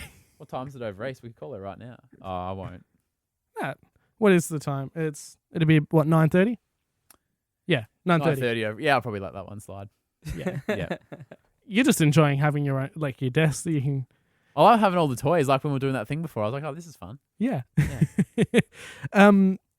Now to bring it back, so obviously you moved away. Yep. Or you moved around a fair bit. Yep. You met Bridget. Yep. And from there, you basically. Well, there's kind of two stories that I want to delve into, and I'm pretty sure I'm pretty confident you know both of what I'm about to say without me even saying them. Yeah. Um. Is it my love of Joel's exit strategies from employment? Because if it is, you're right. Yes. That's what it was. No. Wow, this is going to take a bit of a deep dive. The old deep dive. So you started a podcast back when, or the first part of your podcast back when Yeah. you were not. The Am I Ready to Be a Father podcast? Yeah. So Yep. you're about was that 2 years in? That was in Canberra. That was 2 years ago now. Two yeah. 2 years in. Yep. And back then, so it was basically a whole series about whether you're ready to be a father. Yep. Now you're two years ahead, Mhm. and you're now at the point where you guys are. Am I correct in trying? Well, we are trying, but the reality is it's very hard to try when one of you lives in Victoria and the other in Western Australia. Yeah. Yeah, so even if you go over for like a weekend a month, it might not be like the weekend to get pregnant, so to speak. What was that word that you said before for a career break? Because you can start using A that. sabbatical. Yeah. Yeah, well, Get on the old sabbatical. well, I've done a few shows from Melbourne, and you wouldn't be able to hear it here in Perth, but I'm in Melbourne, and they just connect the studios up, and you can't hear the difference. Yeah. And so I've done a few of those where I'll fly over to Melbourne on Thursday, do the show Friday, be over there the weekend, do the show from Melbourne Monday, and come. So you can kind of And you're linked in So to you can't hear what's the going on difference. here. Yeah, well, I'm doing the show from there. Yeah. Well, just because I think we were talking about this before. Like, there's multiple shows. Am I correct in saying in Melbourne? I'm Yeah. not going to break the whole radio thing, but in Melbourne, you can literally No, stand break it. Tell us. in the middle I'll of break it. Yeah. in the middle of the studio, and you can look, and there's 10 different shows. Oh, so the last time I did the show out of Melbourne, I was sitting there doing Perth, and I looked over, and Lawrence Mooney's doing Triple M Sydney. I look over, and Lemo's doing some Triple M guest spots in Adelaide and Brisbane and stuff. Another guy's doing Triple M Brizzy. Ed Cavali's doing a show in Sydney, and it's main. Everyone's kind of Yeah. and there's But I this- guess that's So when you have people who are big TV stars on radio, a lot of TV stuff's out of Melbourne. So if you've got Ed Cavalier who's doing Thank God You're Here, Yeah. Like, you want him to be on the TV because it's good for your radio show and vice versa. So you kind of just got to adjust. Yeah, and the fact that we were just saying before. So, for instance, do you listen to the 92.9 in the afternoon or evening? Sometimes, yeah. So, When Kate's in Italy. yeah, Hughesy and Kate. You know Hughesy and Kate. Yeah. So you know Kate's in Italy at the moment, yeah. All year. Well, I know now. So Yeah. she's in Italy for the whole. I thought it was just a holiday, so she's in there for the whole year. So that she does the show from Italy. So they just perfectly get it in. Yep. Like we're talking now. Yeah. And it all all to just- ISDN, so it's the studios are just linked. It's not. Also, there is a studio based in Italy. Yep. But it's like a little spare studio in some little dodgy production booth or something over there.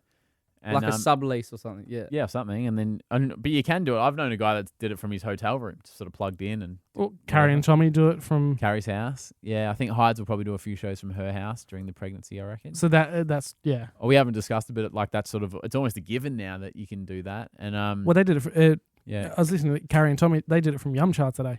yeah, And right. that made me hungry. Yeah, and then Hughesy, because he's one of the great comics, he's all over the place doing stand up. Once he went to the Montreal Comedy Festival, Yeah. and he'll probably go back this year. So there'll probably be a time where the Hughesy and Kate shows, one of them's in Italy, one of them's in Canada, and the guy who's pressing the buttons and introducing them, the anchor, he'll be in Melbourne. That's crazy. Yeah, It's so. Am I right in saying as well that then, not to plug someone's show, but when Tommy will be over here. Yep. Next month. Yep. Would that mean that he'll have to do his show from here or? possibly the Friday, but some of those guys, like he might fly over Saturday morning, do a Saturday afternoon stand up, an early Saturday night, a late Saturday night, and then get red on home that. Well, I'm pretty Yeah. sure that he does because he's got a Friday show, 2 Fridays, and then a Saturday. Yeah, and so then he'll probably do the Friday afternoon out of here. yeah, and then straight. And Carrie then did a couple from here last year. She was in here. everyone's Yeah. kind of Yeah, I don't know. Life gets the difference is like, are you gonna not have Carrie on the show because she's from Perth? Yeah. Or you're gonna have Tommy not do stand up. If you tell a comedian you can't do stand up, they're probably not gonna do your radio show. yeah. Good So point. you kind of just, I don't know, you adjust. I don't have that power, by the way. I have said, I'd like to do a few more out of Melbourne, and they go, yeah, probably not. I'm like, okay. Yep. Oh, all right. Yeah, great. Yeah. So obviously you guys obviously trying or when you can Yeah, when we can, yeah. attempting to. Well, that's the thing. You think you just decide, we're ready for kids, so let's have them, and then you just assume they start being born. Sorry. A cleaner's just come and cleaning up our cake.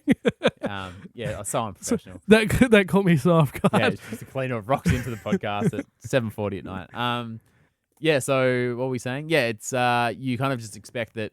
Oh, we've decided to try for kids, and then they're born. Yeah. But it's obviously not as easy for everyone. Do you? So It's too easy for some people. I was I gonna know. But that's the thing. When you go to high school, like in high school, you go to sex ed, and the teacher's like, if you look at a girl, she will be pregnant, your life will be over. Yeah. And then you kind of get into your 30s, and you go, I would wish that had have happened. This is what I wanted to delve into Yep. because you did an entire podcast basically saying, "Am I ready to be a father?" Yep. All these excuses. Yep. This, that. Am I going to have time? Now, I wanted to throw to Joel if you're comfortable with this. I'm fine. Okay. So, Joel, how old are you now, to be precise? 26. Okay. And You got a kid? Yeah. yeah. So, how is your son? 7 in August. Holy shit. So, you were 19, right? Yeah. Yeah. So, what I wanted to ask, and this is back between the back of you two. Yep. So, Ryan, am I correct? You're in your 30s now. How dare you? But yes. Oh, you said it before. Yeah, I'm 31. And obviously you're kind of one of your things was, I'm not going to have time. Am I able to kind of have a life when having a kid? Yep. Did you find that, Joel, when you was your child something that not a planned thing, but I'm trying to say as soon as you had your baby boy, were you like, my life's over?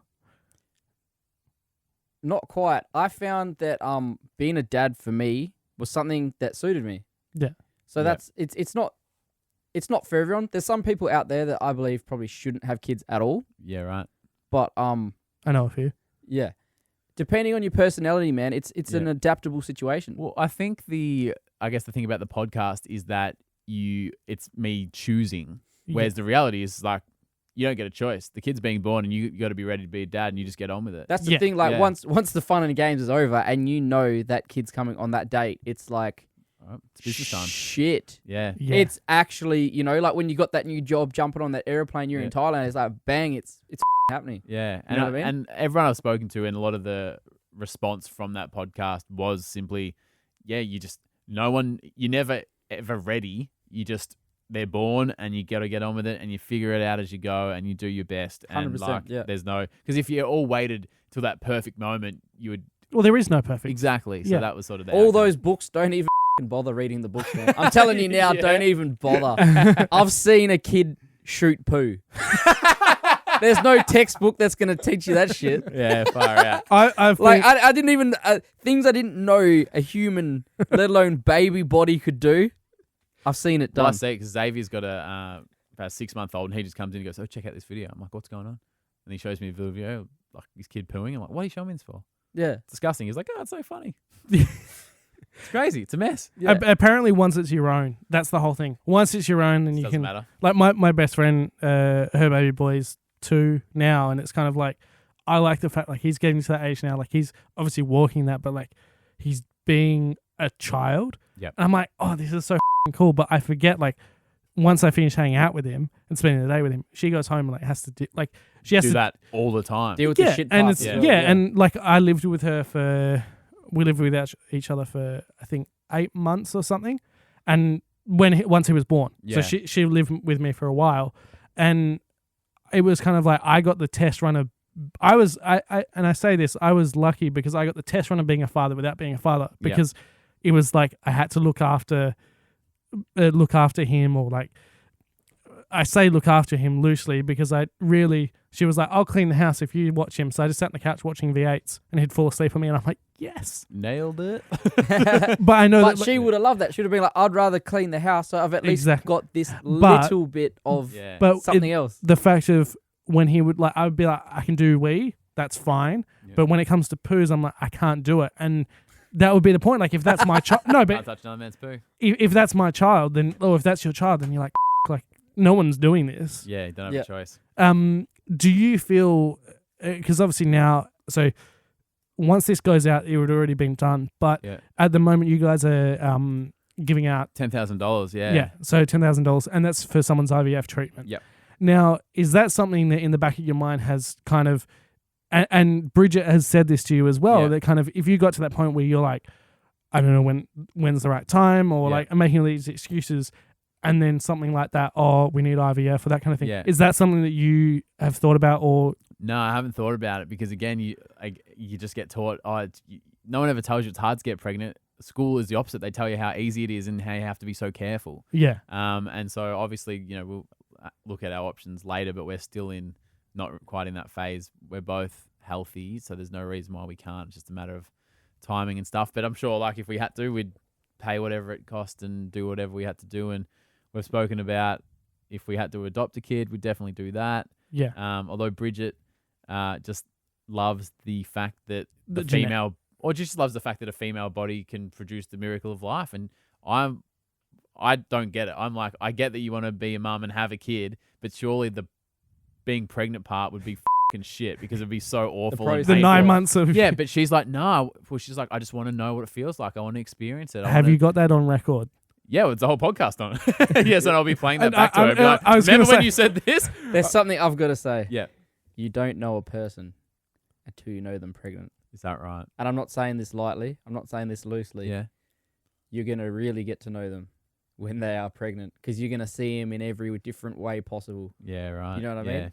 I used if you have it your way, you can get her pregnant, come back over here. Yeah.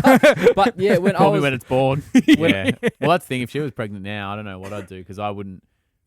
One of my mates was the same. He was over east. Yeah. Girlfriend pregnant in Perth, and he just quit his job and moved back. Have you And- thought about that or no? Well, yeah, because like he's like, I don't want to miss a scan. I don't want to be a shitty boyfriend who wasn't there to help to massage the feet, go get the food, just be there essentially. So he moved back, and it's weird because you think, oh my god, we're having a kid, we got to get serious about making money. You don't think, oh god, I got to quit my job. Yeah. But yeah, she's I have no idea what would happen if Bridge was pregnant. I'd probably First go you'd be over. like, yeah, because it means that one of your weekends. I wouldn't. Like the job would not be a concern. I just have no idea what I'd probably quit. I'd say and just go over and be with her. Mic drop. Lunch break. Literally, I all I want, and I know that we're probably the last people you would call or message, No, cool. but I want, if she does get pregnant while you're still Yeah. over here, I just want one message that just says Nando's.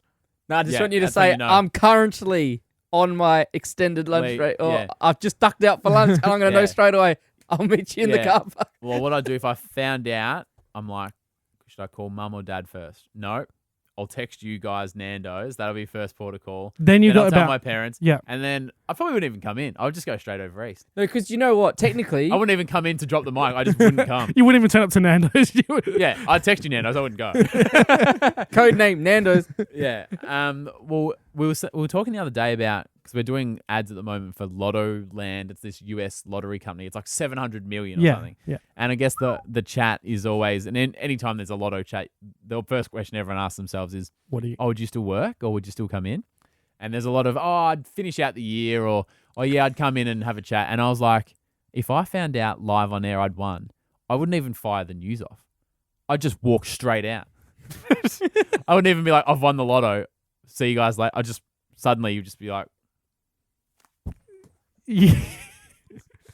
And walk straight out. Do you think that there's a? Yeah, I wouldn't even wait for lunch, mate. I would be gone. I have to I say, wouldn't even wait for the 20 seconds of the Kesha song to get to the lyric part. Be like, well, anyway, here's Kesha, and see you guys later. We're out. would you drop an F-bomb? On radio. If you were that confident, would you drop an F-bomb? You know it's there. Like, you got the money. I've dropped F-bombs before accidentally and dumped it and stuff. You know, but I'm saying without dumping, because you have the button, so no one could dump it from this side. No, but I think, and they only brought this in because I had an argument about someone said something and I didn't dump it, and they were like, you should have dumped it. And I was like, well, I'm in the seat and I didn't do it, so Yeah. whatever. So now I think there's a dump button outside of that producer's desk, and then our boss, this little booth over here, he's got one as well, so they can just fire it off from their office. Oh wow! Yeah. So are they listening or the whole? No, but it's just there in case. I Yeah. don't know. I don't think they've ever used it, but I guess So- it's just a good insurance policy. It's not against us. It's usually more against the caller or sometimes a defamation. If a caller comes in and says, I know for a fact this restaurant does this dodgy thing, it's like, well, Yeah. we can't. Yeah, you don't want to be. Yeah. Yeah. So what window of time do you have? 8 seconds. So someone dropped. No, but if you think about it, if someone So actually a everything lot is of time. 8 seconds behind. Have Well, they in our show, it's 8 seconds, but in other ones, they're live because they might not have live callers or live like during the day when they're just playing music. That's live. But because we're taking live calls, because we can control ourselves in theory, we're professionals. But if someone calls in and swears, you can't control that. and you do so, and if you said Yeah. 1, 2, It's actually 3, ages, yeah.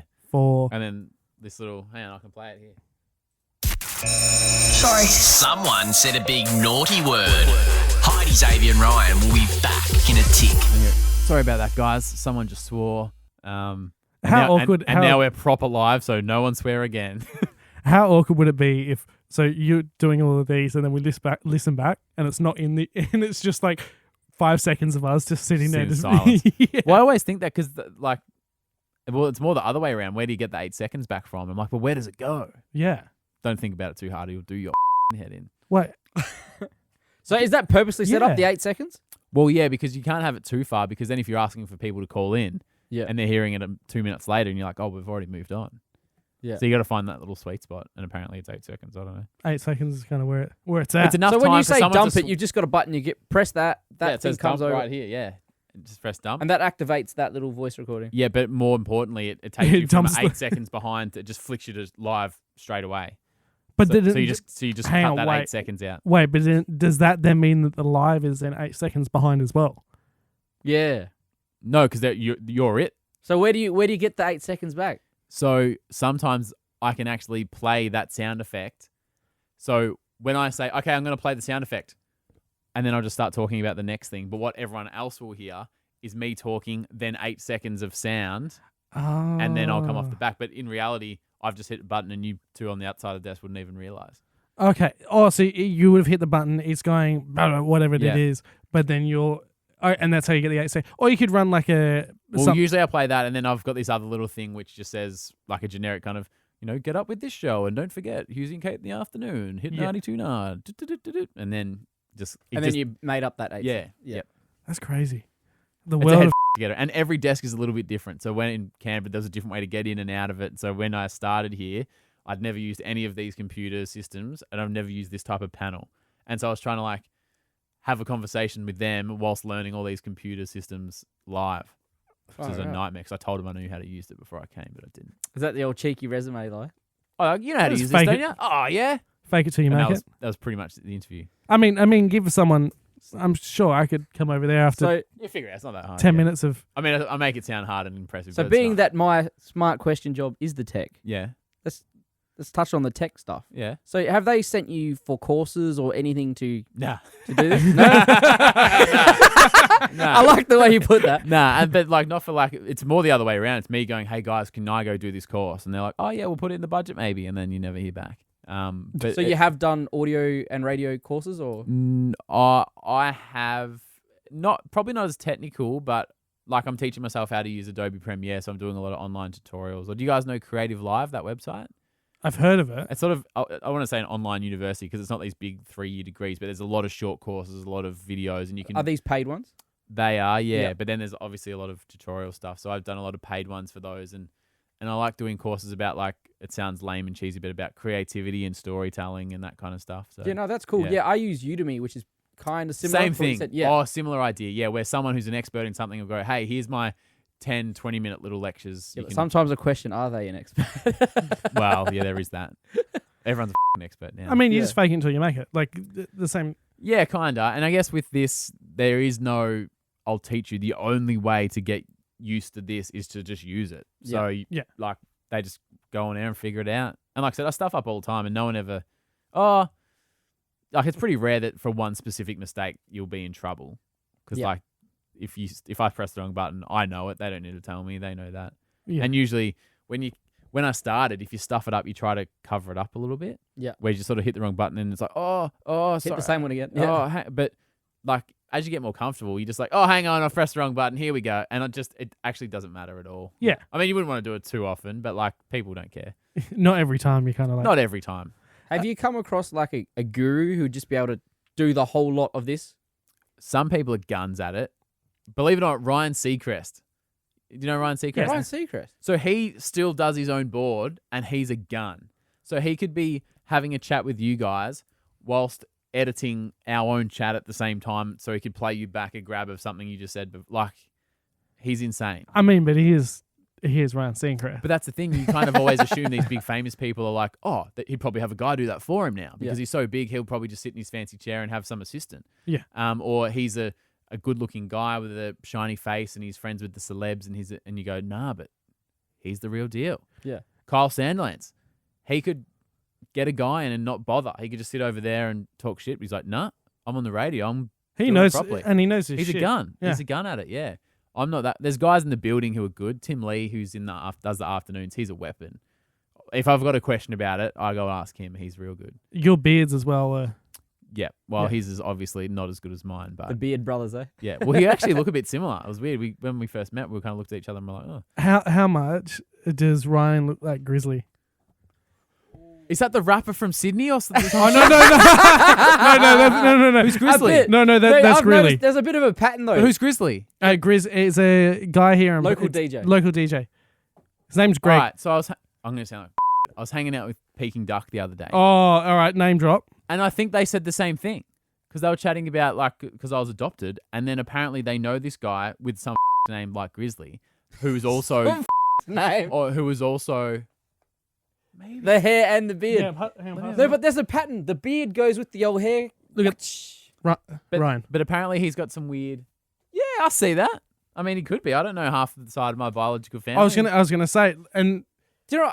This is the thing too about the beardy blokes. Yeah. I have no idea if everyone had a shave what they'd look like.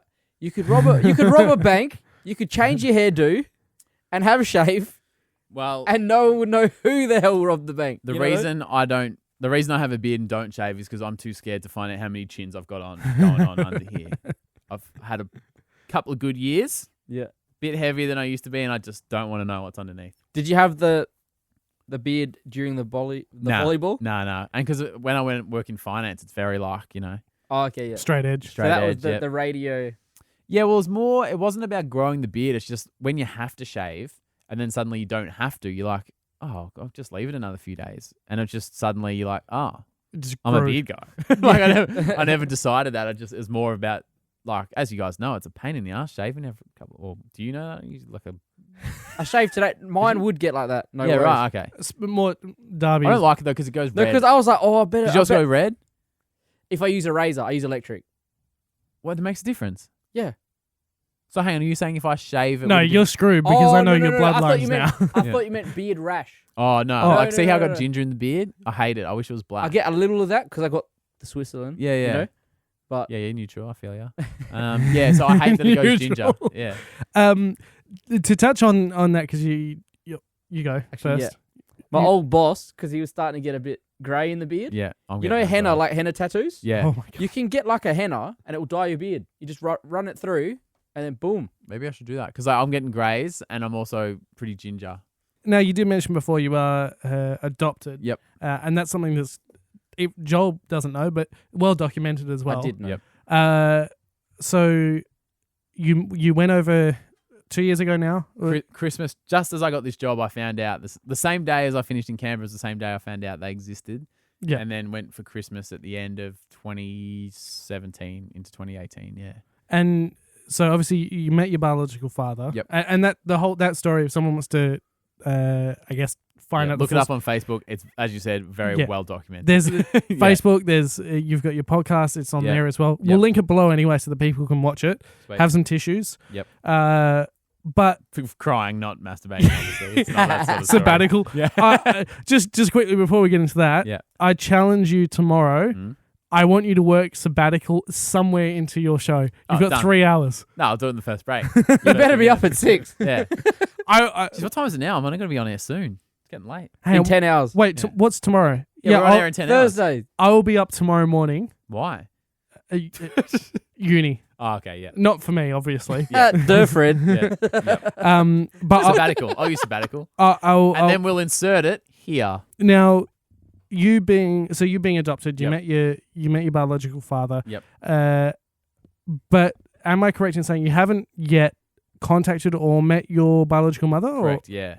is Yeah, that and he doesn't know, he doesn't have any contact for her either. Oh And it wow. was weird because I'd never really looked for him because I knew that he didn't know I existed. Yeah. So it wasn't like he knew I existed and wanted. Kind of hiding. Yeah, and then also because he didn't know I existed, he didn't have to make decisions on my behalf. He didn't have to physically carry me for 9 months. So I didn't feel this. Like I get along with him really well, and we're great friends now. But it's like it's so different with the birth mother because I just really want to be like, thank you so much because I could have been aborted, I could have been put into a different family. She was financially in a tricky spot, so I could have grown up with a different sort of upbringing. So I feel like she made all these decisions for me, like selfless decisions for me. Yeah.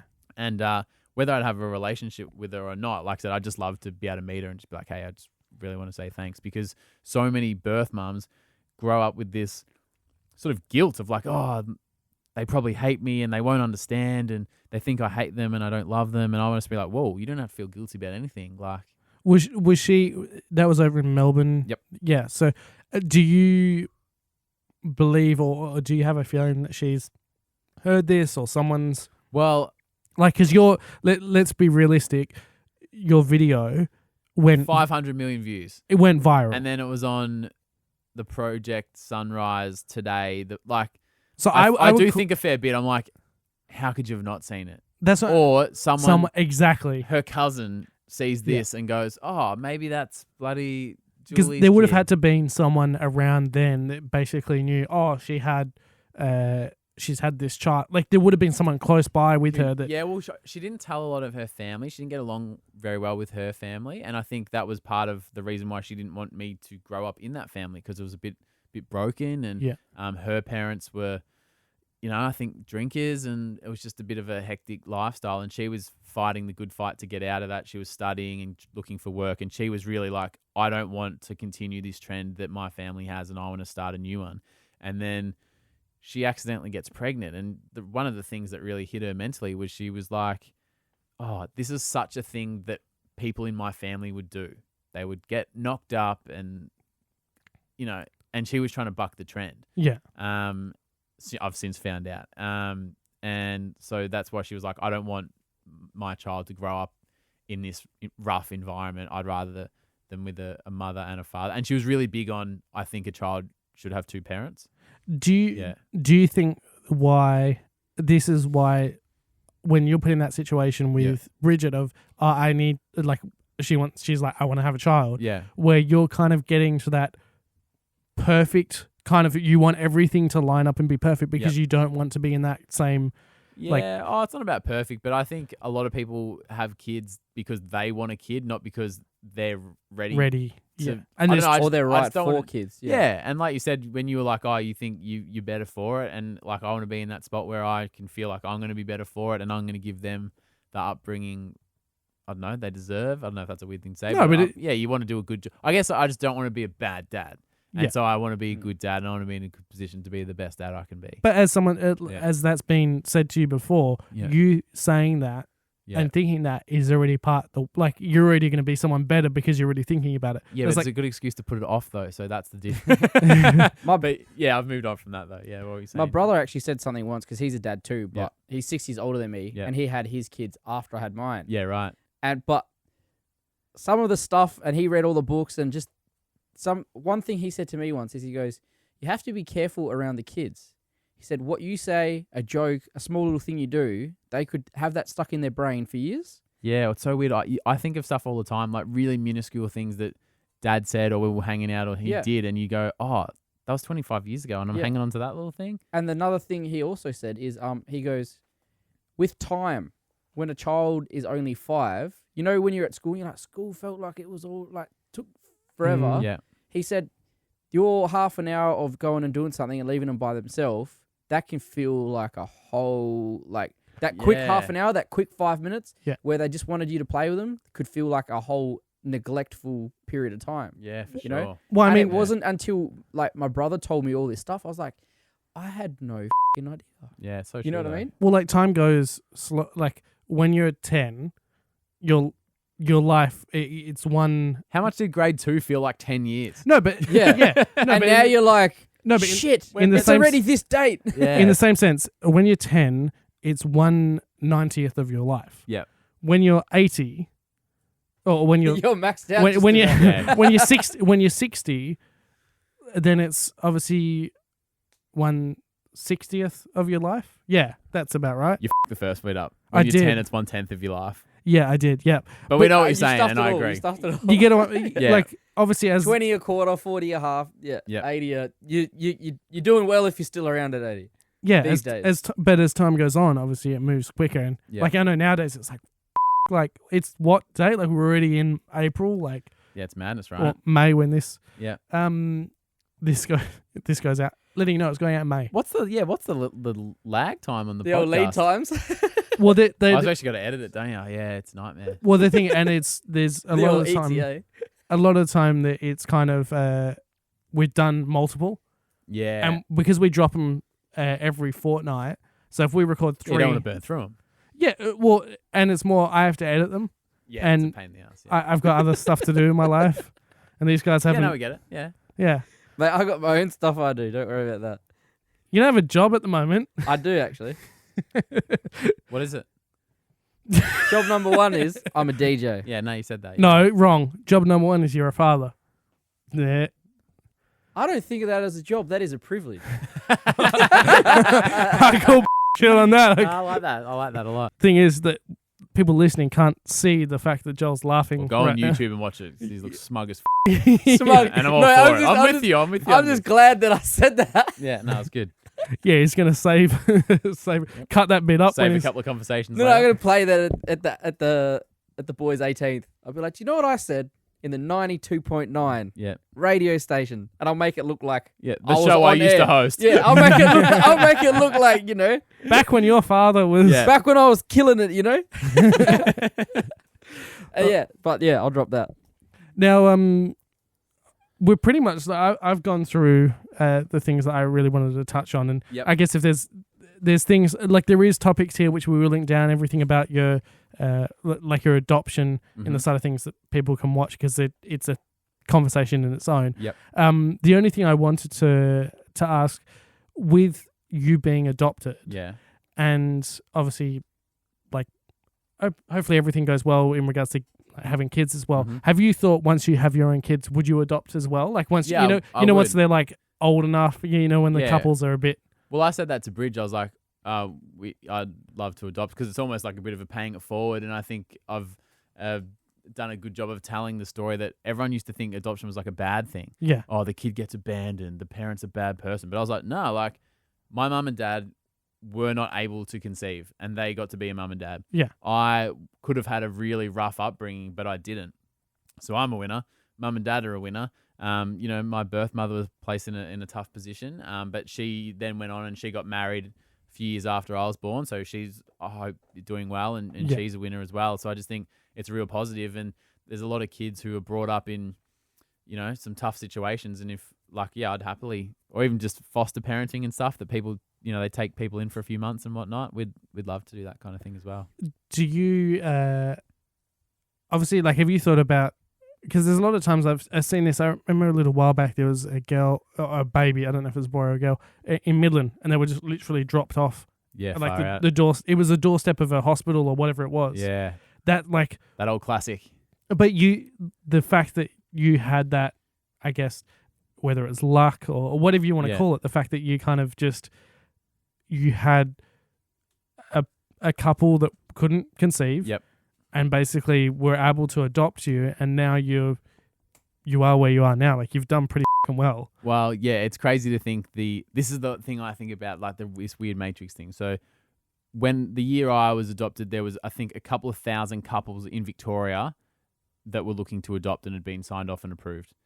And there was only 15 babies, right? But so if I'm one of those 15, obviously, but think about every one of those 2,000 couples is a completely different life. Yeah. Yeah. I go there. That's a huge matrix right there. Like, we would not be sitting here chatting together if I went to another one of them. Not because it's better or worse, but I don't know. That family's You into don't- fishing. So then I grow up and wanted to be a fish. Yeah. you know what I mean? But That's going to be a grab in itself. yeah, but Right off of here. I grow up in an area with lots of friends who are all up and about and chatty, and I become a chatty guy and want to do radio.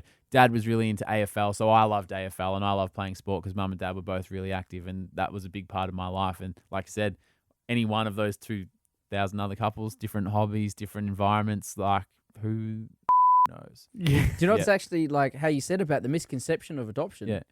Besides yourself, I've Yeah. only met maybe one or two other people that have been adopted. Well, here's the thing: you've met way more, but you just didn't know. 'Cause Quite possibly. I can't tell you how many people have come out of the woodwork and gone, oh yeah, my sister. Oh yeah, this guy. There's a lot of AFL. I don't want to out anyone, but like, there's a lot of people that I guarantee you know, and that's. But you their didn't even story. know that they've been adopted. Yeah. But here's the thing, like you said, that AFL or this, Yeah. everybody that I am aware of that has been adopted are actually quite successful and doing well. Yeah. Because of what you just said. 2,000 people, only Yeah. 15 kids. Yeah. So they're giving a child Yeah. to someone who, first of all, really wants a child. Yep. They do all these background checks. Yep. So they're actually getting put into the best situation Perfect, loving that environment. they could have Yeah. been Yep. put in. There's another theory. And that's the thing about, Yeah. like you said, that's actually the light on adoption. Well, you could be That dropped child's- off at a Midland train station, or you could be put into this loving household. Like, Yeah. Peppermint Grove, like, yeah, I it's know where I'd want to go. Midland train station. There's this other theory, and I'm not good at explaining because I haven't talked about it a lot, and it is just a theory. But someone once said that a lot of adoptees are overachievers, and it's because they have this sense, and I know I have it, that if I met my birth mother, I would want her to be proud of me, right? So I'd want her to go, I went through this sort of emotional and physical pain, but you know what? Look what I produced. It was worth it. Yeah. Yeah. And so the reverse of that is you wouldn't say pressure, but you can imagine the opposite of that of going, oh, this girl went through all this pain for me and I'm just going to throw it away. That, like, the one thing I can do for her is to just go, you know what, you did a lot for my life, so I'm going to give it a red hot crack. Yeah. And that might be, like you were saying, a lot of successful people and stuff. I don't know. That's a theory, and it kind of makes sense, I think. I think the Yeah. drive, like, you will have drive if you're not, I guess, brought into and you have to be, I guess, born with it if that you can. Yeah. But if you're not born into like a silver spoon kind of family, Yeah. and whether it's low income or whatever Yeah. it is, if you're born with that drive, usually you'll want to, like, if your parents aren't in a good situation, Yeah. or you haven't come from a good situation, you find that those are the people that succeed the most because, Yeah. and subconsciously as well, you might be doing this because you don't want to put your future children in a situation where they're not going to get What they deserve. Yeah, so you're Can I also just point out that my mum and dad aren't rich. They're just not poor, if that makes sense. Like Yeah. dad's a tradie of roof tile and mum was a teacher. But when I say like almost like a rich environment, it is just like mum Rich and and dad, live together and are a loving couple and Yeah. clever Yeah. and smart and middle, yeah. Actually, when we did the joke about Peppermint Grove, I reckon I grew up probably closer to Midland than Peppermint Grove. Yeah. But would you say also, like, when you found out, you said some Yeah. people have this thing about they would want to almost impress their birth parents. Yeah. But would you say it's kind of like you wanted to not impress, but you wanted to also, I guess, impress people that decided that they would give you that life? Yeah, well, I guess maybe not impressed, but I feel it's more like Make the most of. make the most Yeah. of, and it's almost like I said, if I went, I know it's a weird analogy. Say if you wanted to go for a run, Yeah. and you left your shoes somewhere, and I went through all this ordeal to go and find your shoes, Yeah. and then I give them to you, and you go, no, I can't run it anyway. I'd be like, Yeah. oh, I just did all this hard work for you, and you're not even gonna. That's Take a it? really good analogy. Yeah. I just thought of that. Does that Yeah, make that's- sense? That's really good. Yeah. Whereas like if I went through all this thing, and you're like, man, you know what? You went a long way to get my shoes. Thank you so much. And I'm gonna go run a marathon. I really appreciate it. I'd be like, yeah, Yeah. yeah, enjoy it. So yeah, I don't know if I'm impressed, but yeah, I think there's a bit of that. And then, I mean, it would be for some, not all, but I did mention something like that in the podcast, and I got lots of messages of people going, "Oh, I've always felt that as well." They kind of, like I said, they call it an overachiever, which is a weird term, but it kind of makes sense. And to, I guess, any one of our listeners or you guys as well, like the fact that we are here, Yeah. not here in the studio, like the fact that we're in the studio, but the fact that we're alive, the statistics of us being born are 400 trillion to 1. Yeah, I remember the old science teacher saying the fact that you're actually here. Yeah, you could have been a basketball. I mean, could you? Like, obviously not born. No, Yeah. but the fact that it's like 400 Yeah. trillion to 1 to be human. Darby's Oh, like, tech support's like the Yeah, I thought so. No, but you Put know that what? on a promo. It could have been a basketball. Oh, I could've wanted been to a be a fish. fish.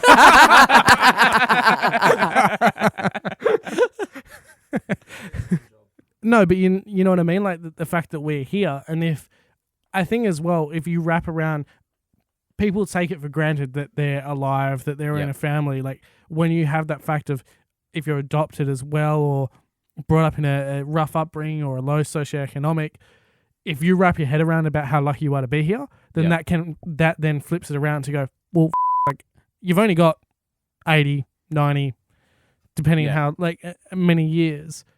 So let's do something with it. Well, I'm a bit like that. So when I, like radio as a hobby, I was doing community radio, and I was like, well, if I'm going to do radio, I might as well do the best radio I can. Yeah. Or if Yeah. I'm going to play volleyball, I may as well be as good as I can. Yeah. And I don't know.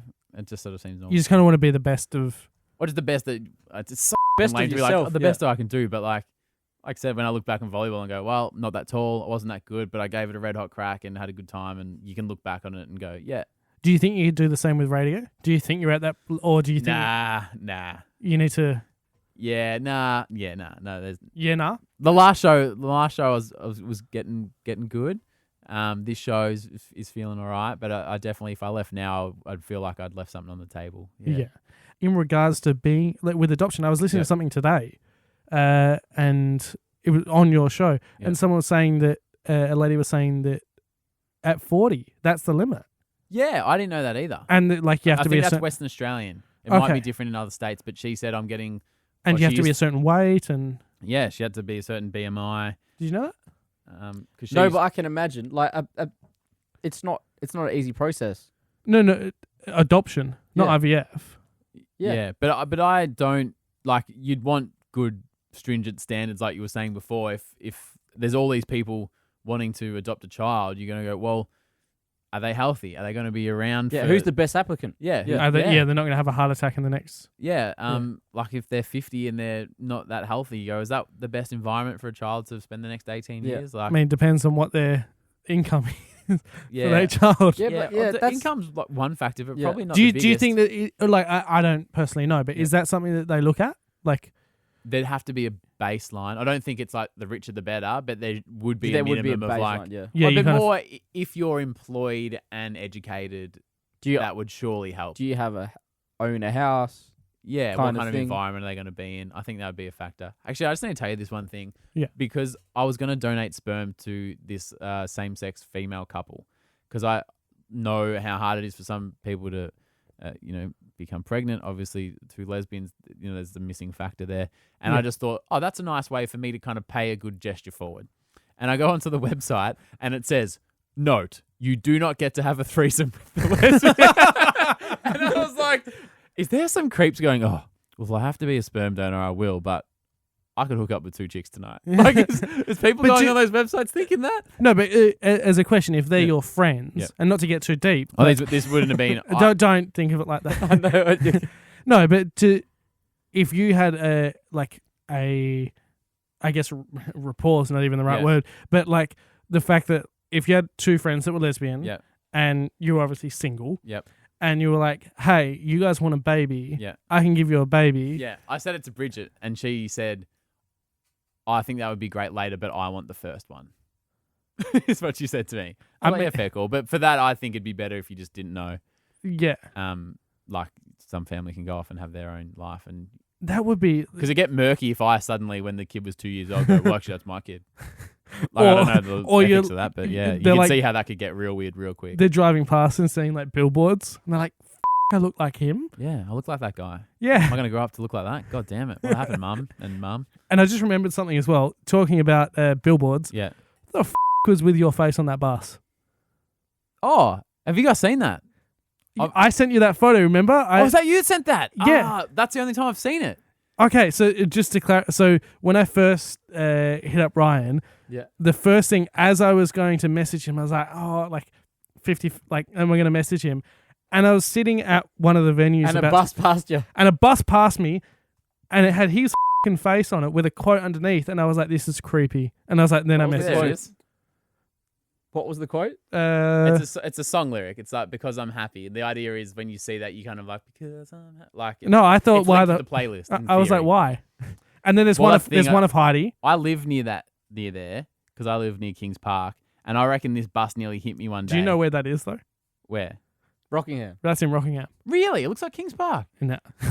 That's a That ain't that's no something Kings that's a sentence that's never been said Never before. been said. You're right. Oh, But I thought the hilarity, if I was going to die anyway this year, I would love to get hit by a bus with have my own face on it, with me smiling like a fucking idiot, saying because I'm happy, and then my body's on the side of it. That would be- Oh, that's pretty murky.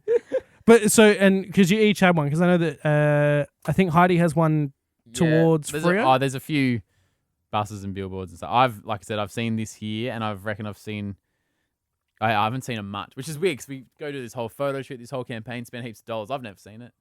Like, I'm glad you have because I saw it once, and it was what a waste of money. yeah. I mean, that billboard that you had that you could control, that was a lot We better. flew to Melbourne to film a TV ad, and then we got back and they're like, "Oh, we don't really have a budget to buy the space on the TV." I'm like, "You spend $100,000 making the ad." And they're like, "Oh, we'll just put it on Facebook or something."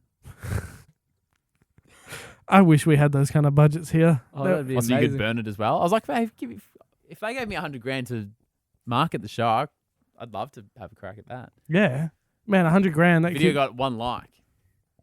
What? The video got 1 like. The The- TV ad. They're like, "Oh, we'll just put it on Facebook." are you serious? Yeah, I think so.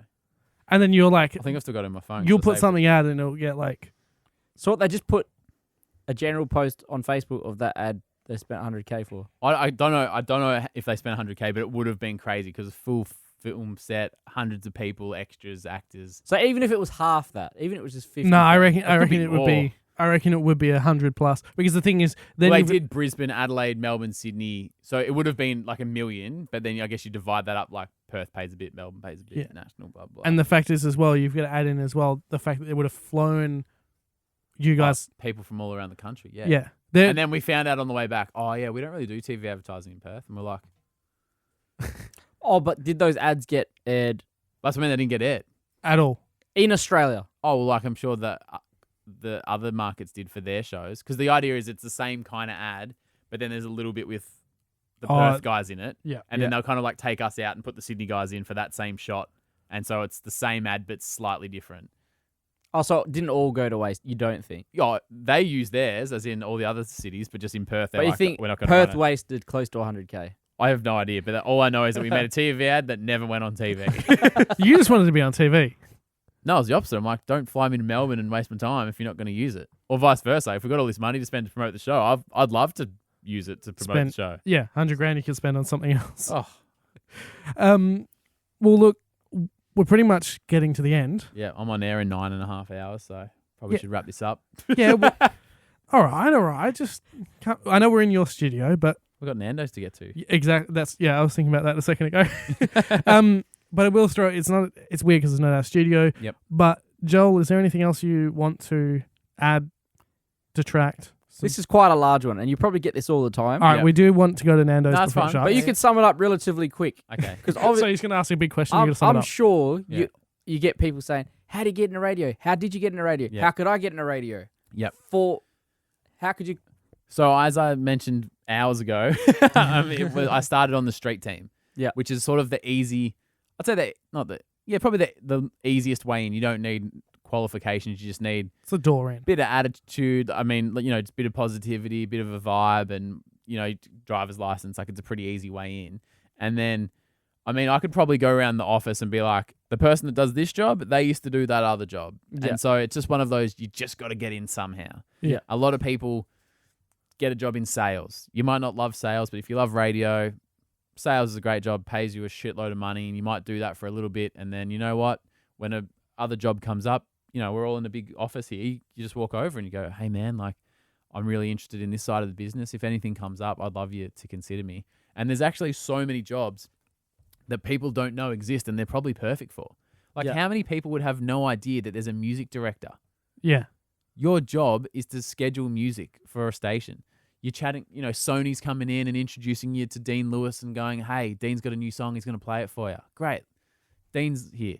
He's going to sing a song, then we're going to go out for lunch. This is Joel's. Yeah. And then, you go and meet with Universal and they say, hey, Ariana Grande's got this new song. It's not coming out for 4 weeks. We thought you'd give you a listen, see what you like.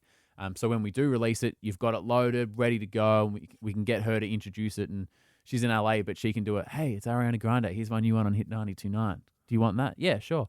And so you're crafting a playlist. You're dealing with record. Like this is a lot of people's dream job. And no one knows it's a job. Because everyone just goes, oh, are you on the radio? Like on air? Yep. And if you're not, they don't think you work here. But we're sitting here now. You can see all the death. There's hundreds of people There's work no here. one. There's no one here. There's no one here now, but there's hundreds and hundreds of people that work here. Yeah. And they're all really great jobs. And as I said to you guys earlier, it's almost weird that the on-air guys, we're not seen as, like, they don't all work for us. We're just one very small part of a really big business. Yeah. And so we're just down this end of the building doing our show. The music guys sit over there. They're doing their thing. The promotions who do the big cash prizes and rooftop events. And we've got events managers who their job is to do the world famous rooftop with, live with a big artist. That's a fun job. Yeah. Like I said, the first thing is just to get in the door, then just get a vibe of what your area is. Maybe you're into production. You guys are obviously good on the tools and know your music, so Yeah. maybe you're the next production guy. There's a, whether it's not porter or something like that, to do with like they'll cut up. So like if there's a show over east. Yeah, it's called imaging. Imaging is what they call all the sound effects and the whooshes and stuff. I mean more like, so or like loading stuff in. there's a show, so say there's Yeah. Carrie and Tommy or Yep. whatever it is. Obviously then that needs to then be broken down to, Oh, no one does that. no? It just comes down. You were in the studio before when ʟɪsᴛᴇ was on. It just Yeah. comes down the line. Like there are some people that might cut it up and put it onto the podcast and stuff, but those shows literally just come down the line through the satellite And it's exactly 2 hours after it was live. and Because there's it was coming through this desk that we're sitting at now. Yeah. Like there was no one here, obviously. Yeah. And there's something on air now, I hope. people have Yeah. been listening to us for the last 2 Yeah, hours. Yeah. Oh, that's Yeah. But step one is just get in somehow. And then even getting in, and there's no excuse now, and you guys are proving it. You can't be like, oh, I'm just so in love with radio. I've always wanted to do a show. Great. If you've done a podcast, nah. Well, how much do you really love it then? Yeah. Like, if you're into digital, that's what I'd say. Like, make a blog, start a vlog, do a podcast. Just look busy, because when we want to hire you, Yeah. like I said, you got 2 people and go, oh, I'm so keen. And then someone else goes, oh, I'm so keen, and I've made this podcast, and I make a couple of videos every week, and I do this other thing, and you go, oh, this guy's halfway. He's doing it already. Yeah. Yeah. What? Of course you would hire that person. And I think that's the point when I said to Joel, I was basically like, I think I came to him and was like, I want to do a podcast. Yeah. And he was like, I was like, do you want to like help host it? Yep. And he was like, yep. I'm like, all right, give me a couple of months. Let me set up the studio. And then, yeah, off we went. Yeah. Got Darby, and like, there's like the studio we're sitting in now is easily a multi-million-dollar studio. Yeah, I don't know how to price it, but I it's- assume it's not cheap. It's a high figure. It's a shitload of money. Yeah. We're nowhere near that. Like, it's a very simple setup. But as I said to you earlier, you but- can't tell that no, much but difference. that's the thing. It's like people that obviously are watching this know that it's a different studio. If we didn't say anything, You wouldn't hear it. people would tell. people would think it's in the same studio. So Yeah. it is that, like, there isn't really an excuse to be like, hey, like, Yeah. why aren't you doing it? Yeah. I Just do mean, it. And for me, it's not even the practice. It just proves that you're keen. Yeah. Yeah. Like, Like- you've got if you've got a phone, Yeah. you've got like Then do it. Yeah. record it onto your phone, memos, like. Yeah. Simple. Easy. So that's the answer to that one. Well, look, so that we can get to Nando's. Yep.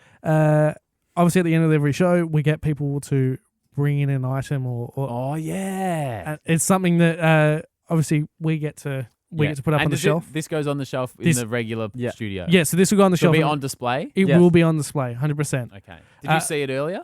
I might have, but for You did. for the theatricals, no, I haven't seen it at all. I haven't seen Jack. Got me looking so crazy right now. It's R&B Fridays with Perks Playlist. That's right. I'm taking over your playlist, and I'm giving you the R&B Fridays party game. Did you just forget what that was? Yeah. No, that was so good. Actually, that was the best little intro snip. I mean, he's got to be good. This is his job. Yeah. Because I feel like one of the things Hit 92.9 and this studio is most known, like R&B Fridays, is it's almost its own brand in itself. 100%. And I got into fights at my old work because the old pricks wouldn't want to let us have R&B Friday on. And that was part of the reason why I quit in my lunch break. Yeah. if You're to blame. if I ain't here in Biggie Smalls, I ain't working here no more. No, but honestly, like, that's Friday. R&B Yeah, Fridays. exactly. Fuck the rest of the week, we'll listen to whatever the hell else you want. Yeah. But Fridays has to be R&B Friday. And I feel like just the branding, and I feel like this will just sit nicely on Well, the I mean, shelf. I was looking It at looks cool, before. right? I was worried before that it wouldn't fit, but that will fit perfectly in the shelf. Yeah. It should. Yeah. It should. Fingers crossed. Are they? Can you still buy them, or is that I don't think so. you nicked it off from the studio? There was a couple of leftovers. I'm liking this music. Yeah, well, I think I want to play this just to finish off, because this is the Yes. real R&B Fridays vibe. To finish off this episode of the podcast, we'll listen to Biggie Smalls. But guys, enjoy the R&B Fridays board game. I've never played it. It's not opened, but it looks cool. We'll leave it like that as well. Okay, great. I knew he was going to say that. Well, let's we'll sign off here as well, and then I might throw you to once I've done all the subscriber stuff. I Yep. want you to throw it off and give us a little. Yeah, you just keep talking over Biggie. This feels right. Thank you firstly, thank you for coming on the show, Ryan. Thank you for having me. And Thank you for having us. yeah, I appreciate you having us, and Does this go on YouTube? it does. There's going to be music rights issues. Nah, I'll figure it out. Okay, great. I'll figure it out. I don't really. It doesn't matter. We'll work around it. Thank you for watching the AAA podcast. Obviously, thank you, Ryan, for joining us. Joel, thank you for being here, and Darby, thank you for sitting on your phone as well. If you like this video, make sure you obviously subscribe to our channel as well. That'd be amazing. If you want to watch more videos, you can click. I think it's up this way. Usually I'm right, but I think it is over here. Subscribe to us. Click up at the top. Other than that, Ryan, why don't you take us away with this last song from Biggie Smalls? Yeah, let's keep playing it. And also, I think I found what we were looking for before. Yeah! See you guys later.